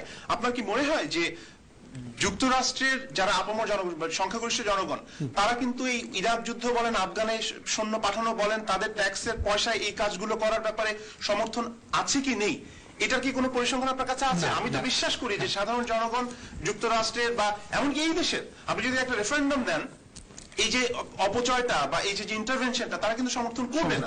কিন্তু সেই পথে কিন্তু টনি ব্লেয়ার যায় নাই, সেই পথে কিন্তু জর্জ বুশ যায় নাই। হ্যাঁ, যায় নাই বলে কিন্তু আমরা জানি না। কাজে সাধারণ মানুষের আশা আকাঙ্ক্ষার যে প্রতিফলন, সেটি কিন্তু রাষ্ট্রের কাঠামোগুলো, গণতন্ত্রের দুর্বলতাটা কিন্তু এখানেই। আপনি মার্কিন যুক্তরাষ্ট্রের সবচেয়ে বৃহত্তম গণতান্ত্রিক দেশ, এই দেশের গণতন্ত্রের মডেল সারা পৃথিবী অনুসরণ করে, কিন্তু তারপরেও সাধারণ মানুষের আশা আকাঙ্ক্ষা সবসময় কিন্তু আন্তর্জাতিক যে রাজনীতি বা পররাষ্ট্র নীতিতে প্রতিফলিত হয় না। সালাম ভাই, আমি আরেকটু জানার চেষ্টা করি, বিশেষ করে আপনি বিএনপি রাজনীতির সাথে যুক্ত এবং আন্তর্জাতিক বিষয় নিয়ে আলোচনা করেন। বাংলাদেশের বাইরে ভারত বৃহত্তর গণতান্ত্রিক রাষ্ট্র, তার বাইরে যদি দেখার চেষ্টা করি, চায়না গণতান্ত্রিক রাষ্ট্র হলে কিন্তু এক রাজনীতি কেন্দ্র, এক দল কেন্দ্রিক এক ধরনের গণতন্ত্র চর্চা করে। রাশিয়া কম বেশি কাছাকাছি, ইরানও কম বেশি কাছাকাছি, পাকিস্তানে এক ধরনের গণতন্ত্র থাকলেও কিন্তু আসলে দেখা যায় যে প্রচ্ছন্নভাবে সামরিক সরকারি ক্ষমতার রদবদল করে থাকে। সেখানে তালেবানদের মতো একটা গোষ্ঠী যদি আসে এবং তারাই যদি প্রতিষ্ঠাতা করতে চায় রাষ্ট্র, তার মানে কাছাকাছি পরিমাণে হবে। সেই ক্ষেত্রে ভারতে কোন ধরনের প্রভাব বিস্তার করবে কিনা, যেখানে ভারত বলা হয় যে মুসলমানদেরকে একটু নিপীড়ন করছে মোদী গভর্নমেন্ট সরকার, বিশেষ করে আমরা দেখেছি যে ঋষিদের কাশ্মীরি বিষয়টা বলবো, এবং অন্যান্য জায়গাও মুসলমানদেরকে নাগরিকত্ব আইন নিয়ে এক ধরনের, ভারত কি এক ধরনের ফিল করে কিনা, এক ধরনের থ্রেট ফিল করে কিনা তালেবান সরকার ক্ষমতায় আসার কারণে? ধন্যবাদ আপনার সুষম প্রশ্নের জন্য। দেখেন, একটা বিষয় আমি ক্লিয়ার করি, যেটা হলো যে মানে বাস্তবতার যে জিনিসটা, যেটা বুলবুল ভাই ইতিমধ্যেও বলেছেন, যে তারা খুবই সুইফটলি কিন্তু টেক ওভার করেছে, কোনো জায়গায় কোনো জনগণ কোনো প্রতিবাদ কোনো কিছু করে নাই, কোনো রক্তপাত হয় নাই, কিছুই হয় না, এবং প্রত্যেকটা শহর কাবুল সহ তারা সুইফটলি টেক ওভার করেছে এবং খুব কম সময়ের মধ্যে সেটা টেক ওভার আমরা কিছু কিছু প্রদেশ গতবার আমরা দেখেছি কিছুদিন আগে আমেরিকা কোনো মানে বিভিন্নভাবে তারা ইনডাইরেক্ট স্টেটমেন্ট দেওয়া শুরু করছিল যে কিছু একটা হতে যাচ্ছে, কিন্তু দেখা গেল যে ওই দিনে উইক হয়ে গেছে, আরো মানে খুব কম সময়ের মধ্যে হয়ে গেছে এবং ভেরি সুইফটলি হয়েছে। আমি অ্যাকচুয়ালি সেটা সমর্থন করছি না, আবার আমি মানে এগ্রিও করছি না, আমি ডিসএগ্রিও করছি না, বাট ঘটনাটা সম্পর্কে আমার যে ভিউ, যে আমার যে অ্যাসেসমেন্ট সেটা আমি বলছি। যেমন আমাদের বাংলাদেশ জাতীয়তাবাদী দল বিএনপির পক্ষ থেকে মানে এখন পর্যন্ত কোনো স্টেটমেন্ট ইস্যু করা হয়নি বা আমাদের অবস্থান এখনো জানান দেওয়া হয়নি। সেটা দলের গবেষণা সেল থেকে বা দলের ফরেন সেল থেকে বা সর্বোচ্চ পর্যায়ে থেকে সেটা আমরা অবজার্ভ করছি, তারপরে হয়তো একটা ডিসিশন বা একটা কিছু হয়তো আসবে, সেটা ডিপেন্ড করছে, মানে টাইমের বিষয় আছে। আওয়ামী লীগের যে অবস্থানটা আমরা দেখছি যে বর্তমান সরকার যদি ইতিমধ্যেই আফগানিস্তানের সাথে আপনার এই যে করোনার টিকা এগুলি নিয়ে যদি তারা কোনো চুক্তি লেনদেন এই সমস্ত কোনো কিছুতে যদি তারা ইনভলভ হয়ে যায়, তাহলে বিষয়টাকে ভিন্নভাবে দেখতে হবে। আর একটা বিষয় যেটা আপনিও বলেছেন, বারবারই আপনি বলছেন যে তালেবানদের উত্থান বা তালেবানদের, আসলে আমি ব্যক্তিগতভাবে আমি রিগার্ডলেস পলিটিক্স আমি বলবো যে মুসলমান হইলেই পরে যে তাকে জঙ্গি বলতে হবে বা তাকে কোনো পার্টিকুলার গোষ্ঠী বলতে হবে বা জঙ্গিবাদ বলতে হবে, আমি আই ডোন্ট লাইক দ্যাট, বুঝছেন যে বিষয়টা। তালেবান ধরেন তারা একটা কনসেপ্ট নিয়ে তাদের রাষ্ট্র তারা পরিচালনা করতে চায়, হ্যাঁ, তো সেই হিসাবে তাদের হয়তো কনসেপ্ট হলো তারা একটা ইসলামী রাষ্ট্র, ইসলামী স্টেট তারা করতে চায় এবং তারা করেছে বা করতে যাচ্ছে, সেটাকে হয়তো তারা আরো মডারেট পজিশনে নিয়ে আসবে in considering the world situation, global situation বা compare to other political method, এগুলি হয়তো কনসিডারেশন নিয়ে তাদের হয়তো তারা স্ট্র্যাটেজিগুলো চেঞ্জ করতে পারে। সো ইন দ্যাট কেস যেটা আমি বলছি যে আমরা দেখেছি যে আগের যে শুরুতে যে তালেবান ছিল সেই তালেবান এখন আর ওই জায়গায় হয়তো নাই। ইট ডাজ নট মিন যে আমি তাদেরকে সমর্থন করছি, সেটা পরিষ্কার, এখন সেটা পরিষ্কার। এবং যে বিষয়টা হলো যে ইন্ডিয়া এটা কিভাবে দেখছে, এখানে দেখেন এই বিষয়টাকে নিয়ে বিশ্বমহল আমরা দেখতে পাচ্ছি আপাত দৃষ্টিতে দুইটা ভাগে বিভক্ত। একটা হচ্ছে যে নর্মাল মানে যেটা পলিটিক্যাল সিকোয়েন্স বা পলিটিক্যাল আইডিওলজির দিক থেকে দুইটা দিকে মানে ওয়ার্ল্ড কমিউনিটিটা দুইটা ভাগে, একটা হচ্ছে পশ্চিমা ওয়ার্ল্ড যারা ডেমোক্রেসি সাপোর্ট করে এবং বা সরাসরি গণতন্ত্রে সরাসরি পাবলিকের ভোটে যেটাকে নির্বাচিত সরকার, এই ধরনের, যেমন আমেরিকা অলরেডি একটা স্টেটমেন্টও দিয়েছে যে যদি জনগণের প্রত্যক্ষ ভোটে বা জনগণের মতামতের ভিত্তিতে কোনো সরকার আসে তাহলে আমরা সেই সরকারকে সেটা তারা আজকে তারা স্টেটমেন্টও দিয়েছে, হ্যাঁ আজকে তারা বলেছে। কিন্তু সেখানে আপনি বলছেন যে রাশিয়া অলরেডি বা চীন তারা অলরেডি চিন্তা করছে, হ্যাঁ, বা তাদের পজিটিভ অ্যাটিটিউড, কিন্তু সেই জায়গায় আমরা চীন এবং রাশিয়া আমরা যেটা দেখতে পাচ্ছি যে সেখানে তো একটা মানে অটোক্রেট গভর্নমেন্ট, সহজ ভাষায় যেটা। তো সেই দৃষ্টিকোণ থেকে বাংলাদেশ এখন যদি আমরা কনসিডার করি তাহলে বাংলাদেশে তো আসলে কোনো গণতন্ত্র নেই, বাংলাদেশে তো একটা মানে গ্রোয়িং হচ্ছে ফ্যাসিজম, গ্রোয়িং হচ্ছে একটা মানে অটোক্রেটিক সিস্টেম যেটা সেটা গ্রোয়িং হচ্ছে, এবং এটা মানে এই করোনাকালীন সময়ে সেটা আরো মানে স্ট্রেনদেন হয়েছে তারা বিভিন্নভাবে, যে সেখানে ডেমোক্রেটিক কোনো স্পেসই বাংলাদেশের নাই এবং যে গভর্নমেন্ট আছে সেটা ডেমোক্রেটিক্যালি বা জনগণের ভোটে সে তারা এশিয়াতে এই ধরনের শক্তিগুলো বৃদ্ধি পাবে। ইন দ্যাট কেস এখন এই সরকার আওয়ামী লীগের উপরে সেটা ডিপেন্ড করবে যে তারা আসলে কি চায়, হ্যাঁ। কিন্তু আমাদের যেটা বক্তব্য হইলো, যেটা আমি রিগার্ডলেস পলিটিক্স আমি আগেও যেটা বলছি যে বাংলাদেশকে যদি আমরা কনসিডারেশনে নেই, ইন্ডিয়াতে তো যেহেতু ডেমোক্রেসি আছে তাদের অ্যাটলিস্ট তাদের মোটামুটি জনগণের ভোটে সরকার চেঞ্জ হয় বা সরকার পরিবর্তন হয় বা একটা পার্টি ক্ষমতায় আসে। তো বাংলাদেশে আমাদের এই মুহূর্তে যে ইন্টারন্যাশনাল পলিসি এবং আপনার নেইবারহুড কান্ট্রি যেগুলি আছে, ব্রাদারহুড কাউন্সিল যে কান্ট্রি যেগুলি আছে, এদেরকে যদি আমরা প্রতিবেশী দেশগুলোকে আমরা ডিল করতে হয় ফার্মলি, আমাদের দেশের স্বাধীনতা সার্বভৌমত্বকে অক্ষুণ্ণ রেখে আমাদের দেশের জনগণকে সুরক্ষা দেওয়ার জন্য যেটুকু দরকার এইটা যদি আমাদের করতে হয় তাহলে আমাদেরকে এখন সরকারকে ডেমোক্রেটিক হতে হবে। বাংলাদেশে একটা ট্রান্সপারেন্ট গভর্নমেন্টের, একটা ডেমোক্রেটিক গভর্নমেন্টের এবং সরাসরি জনগণের ভোটে নির্বাচিত একটা গভর্নমেন্টের, একটা লেজিটিমেট গভর্নমেন্টের এই মুহূর্তে বাংলাদেশও মানে খুবই প্রয়োজন।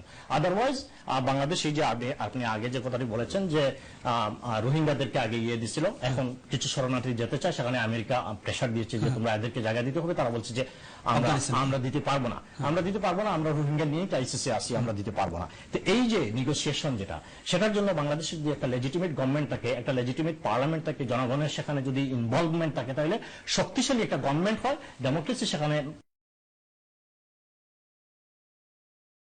যে ইন্টারন্যাশনাল এই সমস্ত বিষয় ধন্যবাদ। প্রিয় দর্শক, আমরা একটু ছোট্ট বিরতি যাচ্ছি, আসছি এক্ষুনি ফিরি।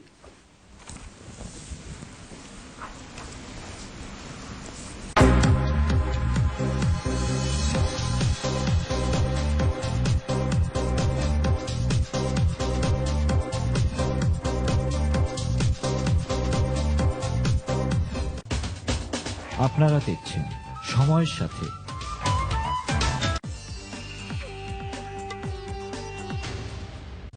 Wanted, the bravest kids to discover the world with Paddington. Sign up today and every month your child will learn about the amazing animals, languages, games and food of a different country. Paddington will send them a wall map, postcards, stickers and the travel journal to track their adventure. And best of all, you'll be helping UNICEF keep children happy, healthy and safe. Just search Paddington's postcards or text MAP to 88600 to sign up today. Marmalade sandwiches not included. It's for her. It's for him. It's for them. If you aren't around. Life insurance from Legal & General starts from just £6 a month and could help support your loved ones financially if the worst happens to you. You'll also receive a £100 gift card after you take out cover. Life insurance. It's for them. Get your quote today. Sonali Bank UK. Send money to your loved one with Sonali Bank UK. Telephone, website or through a mobile app. Money transfer is now easy. More than 1,200 branches for ready cash service to withdraw money across Bangladesh. If you have a Sonali Bank account in Bangladesh, you will get instant credit facility, fast credit transfer for other bank accounts in Bangladesh. Sonali Bank offers you the best customer service with most competitive rates and commissions. For money transfer, make Sonali Bank UK your trusted bank. The only UK-based Bangladeshi bank. Offer offer offer Barking Bangla town cash and ক্যারিতে সামারের বিশেষ offer. আগামী 15 August থেকে 15 September পর্যন্ত shopping করে রয়েছে বিশেষ উপহার। তাই সময় শেষ হওয়ার আগে আপনার পছন্দের উপহার সংগ্রহ করুন। 100 পাউন্ড শপিং করলে 1 প্যাকেট ডোনার কাবাব ফ্রি, 150 পাউন্ড শপিং করলে 1 প্যাকেট ইলিশ মাছ একদম ফ্রি, আর 300 পাউন্ড শপিং করলে 10 কেজি সালাম বাসমতি রাইস ফ্রি। এছাড়াও এখানে পাবেন হালাল মাংস, চিকেন, ফ্রেশ মাছ এবং তাজা শাকসবজি সহ নিত্যদিনের সকল পণ্য। Bangla town cash and carry, আপনাদের নিত্যদিনের বাজারের সঙ্গী। ফাস্ট অ্যান্ড ট্রাস্ট, দ্রুত এবং বিশ্বস্ত এই লক্ষ্যকে সামনে রেখে বিগত 7 বছর ধরে কমিউনিটি সেবায় নিয়োজিত এয়ারপোর্ট বিটি এক্সপ্রেস লিমিটেড। আমাদের সেবাসমূহ cargo, travel service, money transfer, currency exchange without commission, passport renew, no visa, mobile banking. যোগাযোগ করুন airport BT Express Limited, 143 grand group road, post code IG14PU। প্রিয় তারকার প্রিয় চলচ্চিত্র দেখুন এনটিভিতে।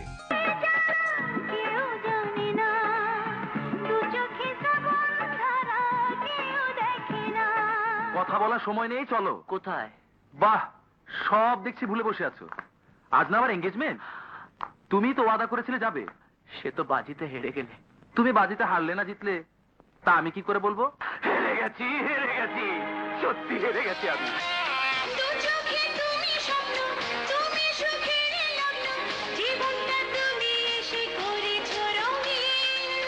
আর কিছু বুঝি না, আর কিছু খুঁজি না, তোমাকে ছাড়া চোখে আর কিছু দেখি। সে কি টাকার প্রয়োজন, তুমি আমাকে বলো না কেন? তোমার কাছে যে এত টাকা থাকতে পারে তা আমি কখনো ভাবিনি। কিন্তু এই মিথ্যে অপবাদ নিয়ে আমরা কেন তিলে তিলে মরবো? বাঁচার তো কোনো পথ নেই আকাশ। তাই বলে অনাহারে থেকে মৃত্যুর কাছে আত্মসমর্পণ? আপনার প্রিয় তারকার জনপ্রিয় বাংলা ছায়াছবি দেখবেন সোমবার থেকে বৃহস্পতিবার সকাল 11টায় শুধুমাত্র এনটিভিতে।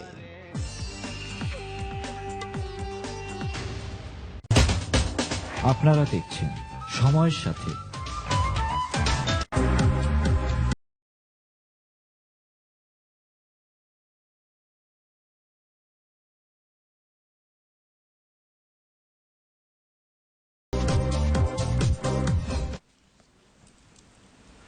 আসসালামু আলাইকুম সুপ্রিয় দর্শক, ফিরে এলাম আমাদের শেষ পর্বে। আজকে যে বিষয়টি কথা বলেছিলাম সেটা হচ্ছে তালেবানদের উত্থানটা নিয়ে, এবং আমরা করোনা প্রসঙ্গে এবার যাব, এবং আপনাদেরকে জানিয়ে রাখি আপনারা যদি করোনা ব্যবস্থাপনা নিয়ে এবং এর সাথে যে আন্তর্জাতিক সম্পর্ক রয়েছে সেটা নিয়ে যদি আলোচনা করতে চান অবশ্যই স্ক্রিনে দেখানো নম্বরে ফোন করে যুক্ত হবেন। আলোচনা যুক্ত করিব বুলবুল হাসান। বুলবুল ভাই, আপনি নিশ্চয়ই খেয়াল করবেন যে আজকে একটি চুক্তি হয়েছে চীনের সাথে। চীনের সিনোফার্মের তৈরি করোনা টিকা বাংলাদেশে উৎপাদন করার জন্য সমঝোতা স্বাক্ষর চুক্তি করেছে, এবং বাংলাদেশের স্বাস্থ্যমন্ত্রী এবং ইনসেপ্টা ভ্যাকসিন লিমিটেড এরা এটা তৈরি করবে, এবং বলা যাচ্ছে যে যেটা স্বাস্থ্যমন্ত্রী জাহিদ মালিক বলার চেষ্টা করেছে যে 3 মাসের মধ্যে আমরা টিকা পাবো। টিকাকে কেন্দ্র করে এক ধরনের রাজনীতি আছে, বিশেষ করে আন্তর্জাতিক রাজনীতি, এবং বাংলাদেশের প্রভাব পড়েছে। আমরা প্রথম দেখলাম যে ভারতের দিক থেকে আনার চেষ্টা করলো, ভারত দিল না, তার প্রয়োজনীয়তার কারণে চীন সহায়তা করলো, এবং আমরা এখন টিকা কার্যক্রম চালিয়ে যাচ্ছি। বাংলাদেশ কি মনে করেন যে টিকা ব্যবস্থাপনায় বা আন্তর্জাতিক রাজনীতির ক্ষেত্রে এক ধরনের দূরদৃষ্টিতে পরিচয় দিতে পেরেছে? প্রথম দিকে কেন চীনের সাথে চুক্তি করতে পারলো না? এখানে কয়েকটা বিষয় লক্ষণীয়। একটা হচ্ছে যে যখন করোনার আউটব্রেকটা শুরু হলো তখন থেকেই টিকা উৎপাদন করা যায় কিনা বা টিকার অ্যাভেলেবিলিটি নিয়ে কিন্তু এক ধরনের আলোচনা চলছিল। টিকা ছাড়া কোনো উপায় নেই, সবাই জানতো। আমরা বিভিন্ন ফোরাম, আমি কিন্তু করোনা শুরু হওয়ার 6 মাস মার্চ থেকে অগাস্ট পর্যন্ত আমি কিন্তু বাংলাদেশে ছিলাম, এবং আমি বিভিন্ন ফোরামে আমি বলেছি যে এটা কিন্তু শুধু আমি না, মানে যারা এই বিষয়ের বিশেষজ্ঞ তাদের কথা সূত্র ধরে আমি বলেছি যে এই পলিটিক্সটা কিন্তু সাংঘাতিক একটা পলিটিক্স। মানে পলিটিক্স বলতে আমি ডিপ্লোমেসির কথা বলছি, ভ্যাকসিন ডিপ্লোমেসি। এখানে যদি আপনি ফেল করেন তাহলে কিন্তু করোনা মোকাবেলায় বা ব্যবস্থাপনায় আপনাকে অনেক পিছিয়ে যেতে হবে। যতবার এই প্রসঙ্গটি এসছে ততবার সরকারের বিভিন্ন পর্যায় থেকে, বিশেষ করে স্বাস্থ্য মন্ত্রণালয় থেকে শুরু করে যারা সরকারের মুখপাত্র বা সরকারের হয়ে কথা বলেন, তারা কনফিডেন্টলি বলেছেন যে এই জায়গাটা is sorted, মানে এই ডিপ্লোমেসিতে আমরা অনেক দূর এগিয়ে গেছি এবং সবকিছু ঠিকঠাক আছে। অনেক ধরনের প্রতিশ্রুতির কথা আমরা শুনেছি।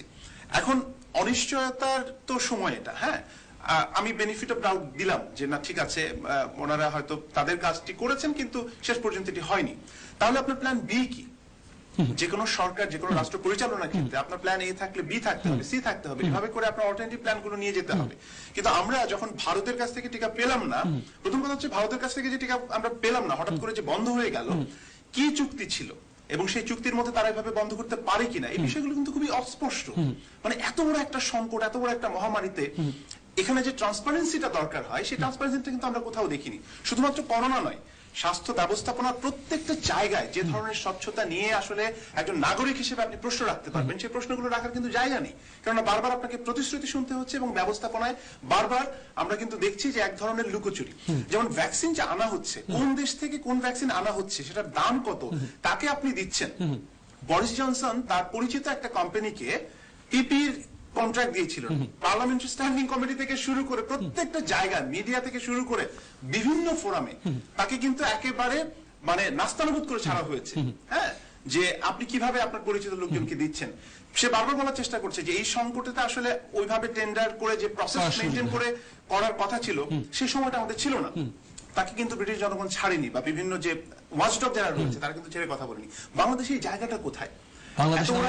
নারী সাংবাদিক স্বাস্থ্যমন্ত্রী রিপোর্ট করতে গিয়েছে, নাস্তানুবোধ হয়েছে। অ্যাবসলিউটলি। বাংলাদেশের যে সংকটটা হচ্ছে আপনি প্রশ্ন করতে পারবেন না, ব্যর্থতা নিয়ে আপনি যদি কোনো কথা বলেন তাহলে আপনি ব্র্যাকেট বন্দী হয়ে যাবেন, যে যেহেতু সরকার ব্যর্থতা নিয়ে কথা বলছে তার মানে হচ্ছে তিনি সরকারের সমালোচক এবং তিনি হচ্ছে অন্য বড়ের লোক, এইভাবে একটা ট্যাগ দেওয়া হয়। তাতে কোনো সমস্যা নেই, মানে এই কথাগুলো তো আমরা বিভিন্ন সময় বলেছি। কিন্তু আমার প্রশ্ন হচ্ছে যে যারা নীতি নির্ধারক রয়েছেন, একটা জিনিস তো করা যেত, যারা এই বিষয়ের এক্সপার্ট, পাবলিক হেলথ এক্সপার্ট থেকে শুরু করে এই বিষয়গুলো নিয়ে যারা কাজ করছেন, এবং দেখেন যুক্তরাষ্ট্র থেকে টিকা পাঠানো থেকে শুরু করে ওখানকার মানুষ, মানে যারা প্রবাসীরা রয়েছেন, নিজেদের উদ্যোগে কিন্তু এত বড় একটা কাজ তারা করেছেন। অথচ একটা দেশের সরকার যাদের অনেক ক্ষমতা, আমি বলি যে তৃতীয় বিশ্বের সরকার হচ্ছে ঈশ্বরের সমান শক্তিশালী, ঈশ্বরের সমান শক্তিশালী, তারা এই ডিপ্লোমেসিতে সফল হতে পারলো না। এতদিন পরে এসে বলছে যে আমরা সিনোফার্মার সঙ্গে এটি করছি, 3 মাস পর্যন্ত সময় লাগবে। তাহলে ভাই 3 মাসে তো অনেক কিছু হয়ে যেতে পারে। আপনি কি মনে করেন বাংলাদেশের পরিকল্পনার অভাব ছিল অথবা ভারতের উপর বেশি নির্ভরশীল ছিল কিনা? দেখেন, আমি টোটালি এগ্রি উইথ বুলবুল ভাই যেটুকু বলেছেন। আমার মনে হয় হচ্ছে বেশি কিছু বলার নাই, আর আমরা এগুলি বারবারই আমরা এগুলো আলোচনা করছি যে মেইন প্রবলেমটাই হচ্ছে যে এই সরকার বিগিনিং থেকে আপনার ইকোনমিক স্ট্রাকচারের উইকনেস যেটা এবং রুট লেভেল করাপশন, এসব কারণে পুরো পরিস্থিতিটা আজকে ম্যাচ তারা কোনোভাবেই কন্ট্রোল করতে পারিনি বা সাকসেসফুলি হ্যান্ডেল করতে পারিনি, কারণ এটা একটা বৈশ্বিক সমস্যা। এখানে এই সরকারের একটা সুযোগ ছিল, প্রথম ওয়েভ এবং সেকেন্ড ওয়েভ যখন আসে আপনার ওয়ার্ল্ড ওয়াইড, বিশেষ করে আমরা এই দেশে দেখেছি ইউরোপ বা আমেরিকা, তখন কিন্তু বাংলাদেশ এটা ছিল না, এবং বাংলাদেশ সরকারের হাতে যথেষ্ট সময় ছিল যে প্ল্যানিং গুলা এরা কিন্তু অতর্কিতভাবে মানে তারা তারপরে সাকসেসফুলি হ্যান্ডেল করেছে।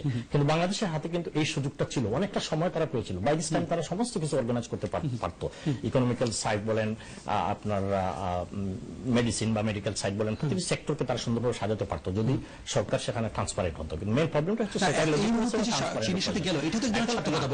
এখন দেখেন, ইভেন তো তারা $7.27 বিলিয়ন তারা বিভিন্ন ফরেন এইড করেছিল শুধুমাত্র 2019 to 2020 এই ফিসক্যাল ইয়ারের মধ্যে। কিন্তু আমরা আদৌ কিছু একটা পয়সা আমরা দেখেছি তাদের দলীয় কিছু লোকজন থেকে তারা ডিস্ট্রিবিউট করছে, কিন্তু এরপরে বাকি আজ পর্যন্ত আমি যতটুকু শুনেছি 2% না সামথিং লাইক দ্যাট, যদি আমার ভুল না হয়। বাকি পয়সার আজ পর্যন্ত আমরা কোনো পাত্তাই জানি না, কোনো খবরই জানি না যে এই ফরেন এইড গুলো আসলে কিভাবে ব্যবহার হচ্ছে। কিন্তু যেটা আমরা প্র্যাকটিক্যালি দেখেছি যে করাপশন যেগুলি হয়েছে, মাস্ক নিয়ে করাপশন হয়েছে, আপনার করোনা সার্টিফিকেট নিয়ে করাপশন হয়েছে, বিভিন্ন মেডিকেল সেক্টরে হসপিটাল করেছে, আবার হসপিটাল দেখা গেছে মানে উদাহরণ হয়ে গেছে। এই যে বিষয়গুলো এখন থেকে মানে জনগণের কাছে বা আমাদের কাছে মানে ভেরি মাচ ক্রিস্টাল ক্লিয়ার যে তারা কিভাবে করাপশনটা সেখানে করেছে এবং তারা কিভাবে মিসহ্যান্ডেলিং করেছে, এবং এই মিসহ্যান্ডেলিং এবং করাপশনের কারণে আজকে আমরা এই বর্তমানে যে পরিস্থিতিটা আমরা এই পরিস্থিতিটা ফেস করছি। তারা বিগিনিং আপনারা দেখেছেন যখন যে সময় তারা মানে একটা স্ট্রাকচারাল স্ট্র্যাটেজিক্যাল নেওয়ার উচিত ছিল, স্ট্র্যাটেজিক্যাল পলিসি নেওয়া উচিত ছিল যে কিভাবে এটাকে জনগণকে কিভাবে সুরক্ষা দেওয়া যায় বা এই পরিস্থিতি কিভাবে হ্যান্ডেল করা যায়। সেই জায়গায় তারা শেখ মুজিবুর রহমানের জন্মবার্ষিকী নিয়ে ওইটা সেলিব্রেশন এগুলো নিয়ে তারা ওই সময় ব্যস্ত ছিলেন। তারপরে আপনি দেখেন যে লকডাউনের নামে লকডাউনকে তারা ন্যাশনাল হলিডে বলেছেন। আপনি দেখেন স্কুল সেক্টরটা, যেটা শিক্ষা প্রতিষ্ঠান আজকে 16 মাস 17 মাস হয়ে গেছে শিক্ষা প্রতিষ্ঠান কন্টিনিউসলি বন্ধ, কিন্তু সেখানে শিল্প কলকারখানা শপিং মল সব খুলে দেওয়া হয়েছে, অথচ শিক্ষা প্রতিষ্ঠান আজ পর্যন্ত বন্ধ রয়েছে। এই দেশে আমরা যেটা দেখেছি তাদের সর্বশেষে প্রথম ওয়েভ যখন আসে মানুষ এত কথা বলেছে, দেশের মানুষ এত বেশি টুইটার ইমেইল সমস্ত কিছু করেছে। আমরা দেখেছি যে মানে জ্বর উঠেছিল সোশ্যাল মিডিয়া যে স্কুল বন্ধ করে দেওয়া হয় না, তারা সব শেষে স্কুল তারা বন্ধ করেছে। আবার যখন স্কুল যখন খুলে শিক্ষা প্রতিষ্ঠানগুলো যখন খুলে সবার আগে কিন্তু শিক্ষা প্রতিষ্ঠান খুলেছে, কিন্তু বাংলাদেশে সেটা মনে হচ্ছে যেমন পার্মানেন্টলি আজকে 16-17 মাস হয়ে গেছে যে শিক্ষা প্রতিষ্ঠানগুলো বন্ধ। এবং এখানে কিছুদিন আগে মাত্র শিক্ষা প্রতিষ্ঠান খোলার দাবি তুলেছে, তার আগে তো দাবি তুলেননি না। আমরা বিভিন্ন সময় সেটা আপনার একটা স্ট্র্যাটেজিক্যাল ব্যাপার আছে যে আপনি কখন খুলবেন কখন বন্ধ করবেন, খুললে পরে আপনার কি প্রিপারেশন নেওয়া উচিত এবং বন্ধ করলে পরে আপনার কি প্রিপারেশন নেওয়া উচিত। এই এবং যেটা আমি আগেই বললাম যে আপনার ইকোনমিক স্ট্রাকচার যেটা এটা উইক, বিকজ এটা যদি তারা আগে ওইভাবে যদি তারা দুর্নীতি না করে, করাপশন না করে, এই অবস্থাটা হতো না দেশে। জসিম চৌধুরী, আপনি শুনছেন আমাকে না? আপনি করোনা ব্যবস্থাপনা সম্পর্কে একটু বলবেন, তার আগে আপনি বলবেন যে সরকার কি খুব বেশি দেরি করে ফেললো, মনে করেন যে চায়নার সাথে এই চুক্তিটা করে ভ্যাকসিন আবিষ্কার করতে, অথবা বাংলাদেশের যে বঙ্গ ভ্যাক্স নিয়ে কথা বলছে ওটার প্রণোদনার ক্ষেত্রে কি সরকার খুব পিছিয়ে আছে বলে মনে করেন? ধন্যবাদ খালিদ ভাই। আমি দুজন বক্তার বক্তব্য শুনলাম, আমি বক্তব্যগুলোর সাথে আমার মনে হয়েছে এগুলো আমরা বর্তমান মানে এটাকে টেম্পোরাল বলি, এখন যেটা দেখছি সেদিক থেকে চিন্তা করা। হ্যাঁ, প্রাথমিক দিকে বাংলাদেশের যখন ফার্স্ট ওয়েভ এবং সেকেন্ড ওয়েভ, বাংলাদেশে কিন্তু আমি চট্টগ্রামে কিন্তু একটা সংগঠন আছে আমার, নিষ্ঠা ফাউন্ডেশন নামে, আমি এটা পাইছি না, আমরা কিন্তু করোনা আক্রান্তদের লাশ দাফন কাফন এবং সরকার সহ টেলিমেডিসিন চিকিৎসা সেবা অক্সিজেন সেবা আমরা দিয়ে থাকি। সুতরাং বাংলাদেশের বর্তমানে কি পরিস্থিতি আমি জানি। আসলে প্রতিদিন আমরা প্রায় 15 থেকে 20টা লাশ যে দাফন করছি এখন চট্টগ্রামে, সারা বাংলাদেশের কি অবস্থা সেটা কল্পনা করা যায়। তৃতীয় ঢেউটা এসেছে মাত্র এই মাসখানে, প্রথম ঢেউ এবং দ্বিতীয় ঢেউ এটাও সত্য যে বাংলাদেশের জনগণ কিন্তু এটা সিরিয়াসলি নেয়নি। সুতরাং আমরা এটি সরকারের বা বিরোধী দলের অবস্থান থেকে সরকারকে বলতে পারি, প্রশাসনকে বলতে পারি লকডাউন নিয়ে এই করেছেন সেই করেছেন, এমন করে জনগণ তো পারতে থাকে, এটাও তো সত্য। জনগণ তো সিরিয়াস ছিল না। এবং স্কুল কলেজ বন্ধ করার বিষয়ে আমি চট্টগ্রাম বিশ্ববিদ্যালয়ে শিক্ষকতা করি, আমি ঢাকা বিশ্ববিদ্যালয়ের ছাত্রছাত্রীদেরকে দেখেছি প্রথম ঢেউ শুরু হওয়ার আগেই ঢাকা বিশ্ববিদ্যালয়ের শিক্ষার্থীরা হুমকি দিয়েছে যে বিশ্ববিদ্যালয় বন্ধ করে দিতে হবে, ছাত্রদের কিছু হলে কিন্তু সরকারের দায় থাকবে। সুতরাং আপনার এটাও মাথায় রাখতে হবে বাংলাদেশের সবার আগে স্কুল কলেজ কেন বন্ধ হয় এবং সবার শেষে কেন বন্ধ হয়। কারণ বাংলাদেশে আপনি দেখবেন যত গণতন্ত্র বা সরকার বিরোধী যত আন্দোলন, সরকারের উপর সবচেয়ে বড় বিপদ যেটা সেখান থেকে আসে সেটা কিন্তু বিশ্ববিদ্যালয়ের আন্দোলন থেকে আসে। সুতরাং এটা খুব সেনসিটিভ একটা জায়গা। পলিটিক্যালি হয়তো আমরা এক একজন এক এক অবস্থান থেকে বলতে পারি যে সরকার কেন, আমি বিরোধী দলে থাকতে হবে আমি বলবো যে এটা বন্ধ কেন, আবার খুলে দিলে বলবো এটা করে যে আগুনের পরে বল থাকলে নাকি বিপক্ষের একটু সতর্ক থাকতে হয়, বল কোন দিকে দেওয়া যায় এটা বলা যায়। তো রাজনৈতিক প্রীতি দলের অবস্থাটা হয়েছে আবু জাহেল বলের মতো। আমি যখন মানে বন্ধ থাকতে বলতে পারবো, তিনি বন্ধ খুলে দিলে বলতে পারবো এতদিন এখনো খুলিনি কেন। তো সেটা আসলে সমাজ বাস্তবতার একটা বিষয় আছে। হ্যাঁ, ঢাকা বিশ্ববিদ্যালয়ের শিক্ষার্থীরা আমার স্পষ্ট মনে আছে যে 2019 সালের গোড়ার দিকে তারা আলটিমেটাম দিচ্ছিল বিশ্ববিদ্যালয় বন্ধ করতে হবে, শিক্ষার্থীদের কিছু হয়ে গেলে আমরা মানবো। এবং সেই দাবিটা কিন্তু বাংলাদেশের ছাত্র সমাজ থেকে অতি সম্প্রতি ছাড়া কিন্তু সেই দাবিটা এখন উত্থাপিত হয়। সরকারটি রাজনৈতিক সরকার এবং জনগণ এবং রাষ্ট্রের ভিতর থেকে সরকারকে পরিচালিত করতে হয়। আমি সরকারকে ডিফারেন্ট করছি না, আমি জনগণের দিকে এবং সমাজের দিকে আপনাকে তাকাতে চাচ্ছি। সেটা হ্যাঁ, করোনা ব্যবস্থাপনায় প্রথম দিকে আমরা প্রথমে শুনেছিলাম করোনা কিন্তু টিকা আবিষ্কৃত হয়েছে প্রথম অক্সফোর্ড এবং অ্যাস্ট্রাজেনেকা তারা করেছে 2020 এর গোড়ার দিকে। 2019 সাল পর্যন্ত বিশ্বের কোথাও কিন্তু করোনার টিকা ছিল না। সুতরাং সেই পরে পশ্চিমা বিশ্ব আপনাকে তৃতীয় বিশ্বে কখন দেবে সেই আশঙ্কাটাও আছে। সুতরাং বাংলাদেশ আমি মনে করি প্রথম দিকে তারা ওই ভারতের সেরাম ইনস্টিটিউট কেন্দ্রিক চিন্তা ভাবনা করে হয়তো সেই লজিক্যাল সেন্স থেকে তারা চিন্তা করেছে যে ইউরোপ বা পশ্চিমা বিশ্ব তাদের নিজের চাহিদা মিটিয়ে তৃতীয় বিশ্বের দেশকে কতটুকু দেবে সেই সন্দেহটা আছে, সেটা একটা বিষয়। তবে হ্যাঁ, সেখানে আমি একটা ব্যর্থতাও দেখতে পেয়েছি। সেই জায়গাটা এরকম ছিল যখন যে আপনি যখন সেরাম ইনস্টিটিউটের সাথে চুক্তি করছেন, সমসাময়িক সময়ে চায়নার একটা প্রস্তাব ছিল কোয়াড সংক্রান্ত কারণে, যেহেতু চায়নার এবং ভারতের একটি ভূ রাজনৈতিক দ্বন্দ্ব আছে, তারা চাইছিল বাংলাদেশের কাছে নিতে। তারা অনেক ধরনের প্রস্তাব দিয়েছে, তোমাদের দেশে থেকে করোনার ক্লিনিক্যাল ট্রায়াল আমরা পলিটিক্যাল, হ্যাঁ তোমাদেরকে এই সেই। বাংলাদেশ সরকার আমার মনে হচ্ছে এক পা এগিয়েছে, দু পা পিছিয়েছে। সম্ভবত এটা ভারত চীনের দ্বন্দ্বের রেশারেশিতে বাংলাদেশ কোন দিকে যাবে সেটা নিয়ে সন্দেহ দ্বিধাগ্রস্ত, সেটা একটা বিষয়। কিন্তু শেষের দিকে আপনি এই ক্রেডিটটা বাংলাদেশ সরকারকে দিতে হবে আপনাকে। আমি মনে করি পুরো দক্ষিণ এশিয়ার ভিতরে বর্তমানে টিকা সংগ্রহের দিক থেকে বর্তমানে এই অবস্থায় এই মুহূর্তে বাংলাদেশ সবচেয়ে ভালো অবস্থানে আসে। কোটি কোটি ডোজ টিকা কিন্তু বাংলাদেশে নিশ্চিত হয়েছে এবং আমি বিশ্বাস করি আগামী 2 মাসের ভিতরে বাংলাদেশের জনগণ সেটা পাবে। এবং ইউরোপে এখন কিন্তু আমেরিকায় জনাব মিস্টার বাইডেন তিনি প্রেসিডেন্ট হওয়ার আগ পর্যন্ত কিন্তু আমেরিকাতে করোনা মানে গণটিকা দেওয়ার ক্ষেত্রে আমেরিকা হয়তো বেশি এগিয়ে ছিল না, সেই বিষয়গুলো আছে। আমি আপনাদেরকে যেটা আমি অনুরোধ করবো সেটা হচ্ছে অন্য একটা জিনিস, সেটা হচ্ছে বঙ্গোভ্যাক্স নামের একটি টিকা বাংলাদেশে আমরা আবিষ্কার করি। গ্লোব বায়োটেক তাদের একজন বিজ্ঞানী তিনি একটি সংবাদ সম্মেলনে তিনি কেঁদে দিয়েছিলেন যে আমরা আশাবাদী, আমরা পারবো। আমি যেটা দেখেছি এই সমাজটার দিকে একবার তাকাতে পারি যে ফেসবুকে তাদেরকে নিয়ে যে ট্রলটা আমরা করেছি, আমরা আমাদের নিজস্ব উৎপাদন এবং আবিষ্কারকে বিশ্বাস করি। আমরা আমাদের দেশের ভিতরে সৃষ্টিশীলতা, বিজ্ঞান, গবেষণা এগুলোকে আমরা উৎসাহ দিই। আমরা ওই শুধুমাত্র সেরাম ইনস্টিটিউট তো আসলে অ্যাস্ট্রাজেনেকার কাছ থেকে দালালি নিয়েছে, আমি সত্যি মানে খুব র শব্দটা ব্যবহার করি। আমরা থার্ড পার্সন বা দালালের কাছ থেকে চিন্তা করি, বিদেশ থেকে জোগাড় করতে আগ্রহী, কিন্তু নিজের দেশে একটা সউদ্যোগে একটা উদ্ভাবনী চিন্তা ভাবনা হচ্ছে, সেটাকে সরকারি প্রণোদনা দেওয়ার ক্ষেত্রে আমি সর্বশেষ কিছুদিন আগে প্রথম আলোতে পড়েছি যে তারা বানর সংগ্রহ করেছে এই সংরক্ষিত বনাঞ্চল থেকে। সেই বানর সংগ্রহের ক্ষেত্রেও তাদেরকে হেনস্থা হতে হয়েছে এবং বানরের উপর পরীক্ষা করার দরকার নেই বিশ্ব ব্যাংক বলেছে, কিন্তু তারপরেও বাংলাদেশ সরকার 4 মাস ঝুলিয়ে রেখে এখন তাদেরকে বলেছে তোমরা বানরের উপরই পরীক্ষা দেবে। তো তারা খুব আফসোস করে বলছিল যে দেশ কিনতে আগ্রহী কিন্তু দেশ আবিষ্কারে আগ্রহী নয়। এটা কিন্তু খুব মারাত্মক একটা ব্যাপার। আমাদের একজন বিরোধী দলের প্রধান বিরোধী দলের একজন নেতৃত্ব এখানে আছেন, আমি তাদের দৃষ্টি আকর্ষণ করবো এই যে একটি দেশের দেশজ থেকে উৎসাহিত না, সেটা নিয়ে কিন্তু আমরা কোনো রাজনৈতিক মহল থেকে কোনো প্রতিবাদ বা কোনো প্রকার আমরা চিন্তাও দেখি না, বক্তব্যও দেখি না। সুতরাং এই দোষটা শুধু সরকারি দলের নাকি আমাদের রাজনৈতিক মহলের না আমাদের সমাজের না, আমার মনে হয় আপনি এই প্রসঙ্গে বেশ সালামকে বলবেন। বেশ সালাম, আসলে দেশজ উৎপাদনের ক্ষেত্রে বিশেষ করে বঙ্গোভ্যাক্সকে প্রণোদনা দেওয়ার ক্ষেত্রে আপনারা তো কোনো বেশি রকমের উচ্চবাচ্য করেননি। দেখেন, একটা বিষয় হলো যে সরকার কিন্তু এখন পর্যন্ত যে কত টিকা আসছে বা কোথা থেকে কত টিকা আসবে এই বিষয়টি কিন্তু এখন পর্যন্ত আমাদের কাছে কোনো প্রপার ইনফরমেশন এখন পর্যন্ত নাই। কারণ আপনি দেখেন কত লোক মারা যাচ্ছে, কত লোক অ্যাকচুয়ালি ইনফেক্টেড হচ্ছে আরবান এলাকা অথবা মানে রুরাল এলাকাতে, প্রপার কোনো ইনভেস্টিগেশন, প্রপার কোনো ইনফরমেশন স্টিল গভর্নমেন্ট বা কোনো রেসপন্সিবল অথরিটি আজ পর্যন্ত কিন্তু আমাদেরকে দিতে পারেনি, সত্যি কথা যেটা। সেকেন্ড হলো যেটা যে আমরা দেখছি যে বিভিন্ন সময় তাদের মন্ত্রী এবং এমপিদের এবং স্বাস্থ্যমন্ত্রী সহ তাদের অসংলগ্ন কথাবার্তা, এবং তারা সকালে একটা কথা বললে বিকালে আরেকটা কথা, এবং অনেক সময় তারা হতাশা প্রকাশ করেছেন বিভিন্ন সময়। ঠিক আছে, হতাশা হয়তো প্রকাশ করেছেন, তিনি ব্যর্থ হয়েছেন, পারেননি ওই রকম ডিল করতে পারেননি, যেমন পররাষ্ট্রমন্ত্রী বলেছেন অনেক সময় তার কথা থেকে হতাশা চলে আসছে।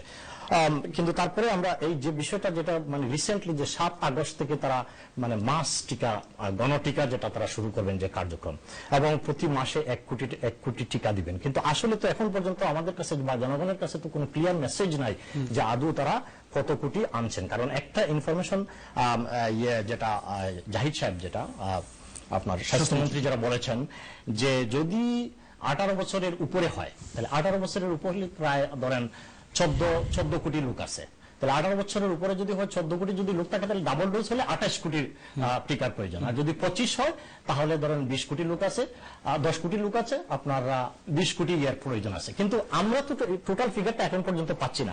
আপনার যেটা বললেন যে সিরাম ইনস্টিটিউটের সাথে যে কন্ট্রাক্ট যে চুক্তি যেটা হয়েছিল আজ পর্যন্ত তো ওখান থেকে যে চুক্তি হয়েছিল 70 লক্ষ ডোজ এসেছে, কিন্তু 3 কোটির চুক্তি হয়েছিল। তো 70 লক্ষ যদি আসে তাহলে বাকিগুলো কোথায় আছে এখন পর্যন্ত তো জনগণ জানে না, আমরাও জানি না, কোনো ক্লিয়ার মেসেজ দেশজ উৎপাদনটা জরুরি ছিল কি আপনি গত রাত্রে তারা হ্যাঁ জরুরি আছে, অবশ্যই জরুরি আছে, কিন্তু সেটা নির্ভর করছে সরকার বলেছেন না। আপনি দেখেন আজকের পত্রিকা যেটা আমি দেখেছি আপনি গেলে পাবেন, গত রাত্রে যেখানে যে গণটিকা যেখানে তারা শুরু করেছেন কার্যক্রম বলেছেন যে 7 আগস্ট থেকে সারা এবং মাসে 1 কোটি দেওয়া হবে। গত রাত্রে একজন প্রতিবন্ধী লোক সে মানে প্রথমে সকালবেলা প্রথমে সকালবেলা 7টার সময় গেছে গিয়ে দেখছে ভিড়, পরের দিন সে রাত্রে 3টার সময় গেছে গিয়ে দেখছে ওখানে কিছু লোকজন আছে এবং কিছু লোকজন টিকা দিচ্ছে এবং আপনার হয়ে গেছে, অন্যরা তাকে বিদায় করে দিয়েছে। এবং আমরা এটা দেখেছি যে আপনার একজন রেসপন্সিবল মানুষ, একজন আইনজীবী, উনি ভিডিও বার্তা দিয়ে উনি বলেছেন যে তার মেয়েকে বলা হয়েছে যে অনেক কাজ করে যে মানে ইনজেকশন এইভাবে দেওয়া হয়েছে, এই কি বলে জানা খালি যেটা খালি পানি দিয়ে করা হয়েছে, মানে এই যে পরিস্থিতি আপনি কোন জিনিসটা বিশেষ করবেন গভর্নমেন্টের? আপনি কি মনে করেন যে বাংলাদেশের দেশজ উৎপাদন বিশেষ করে বঙ্গবন্ধুর কথা যদি বলি এখানে কি আন্তর্জাতিক কিছু প্রভাব রয়েছে যাতে বাংলাদেশ সফল না হতে পারে?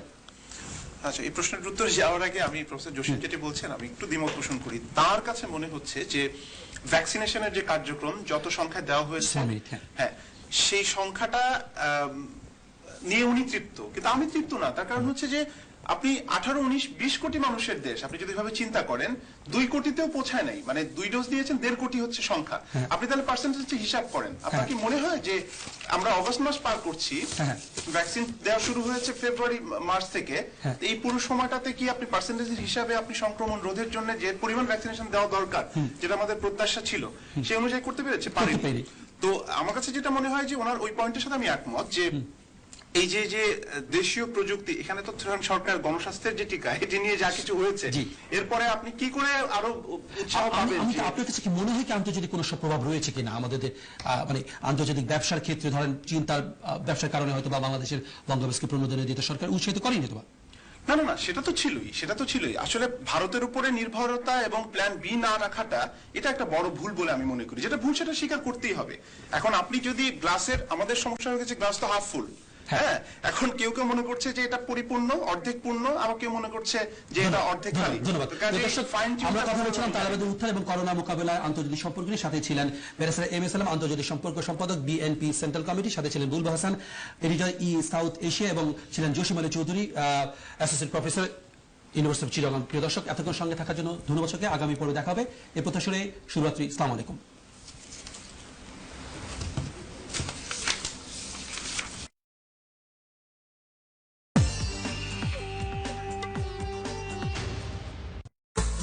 Whether it's a weekend adventure or a midweek commute, we've got you covered.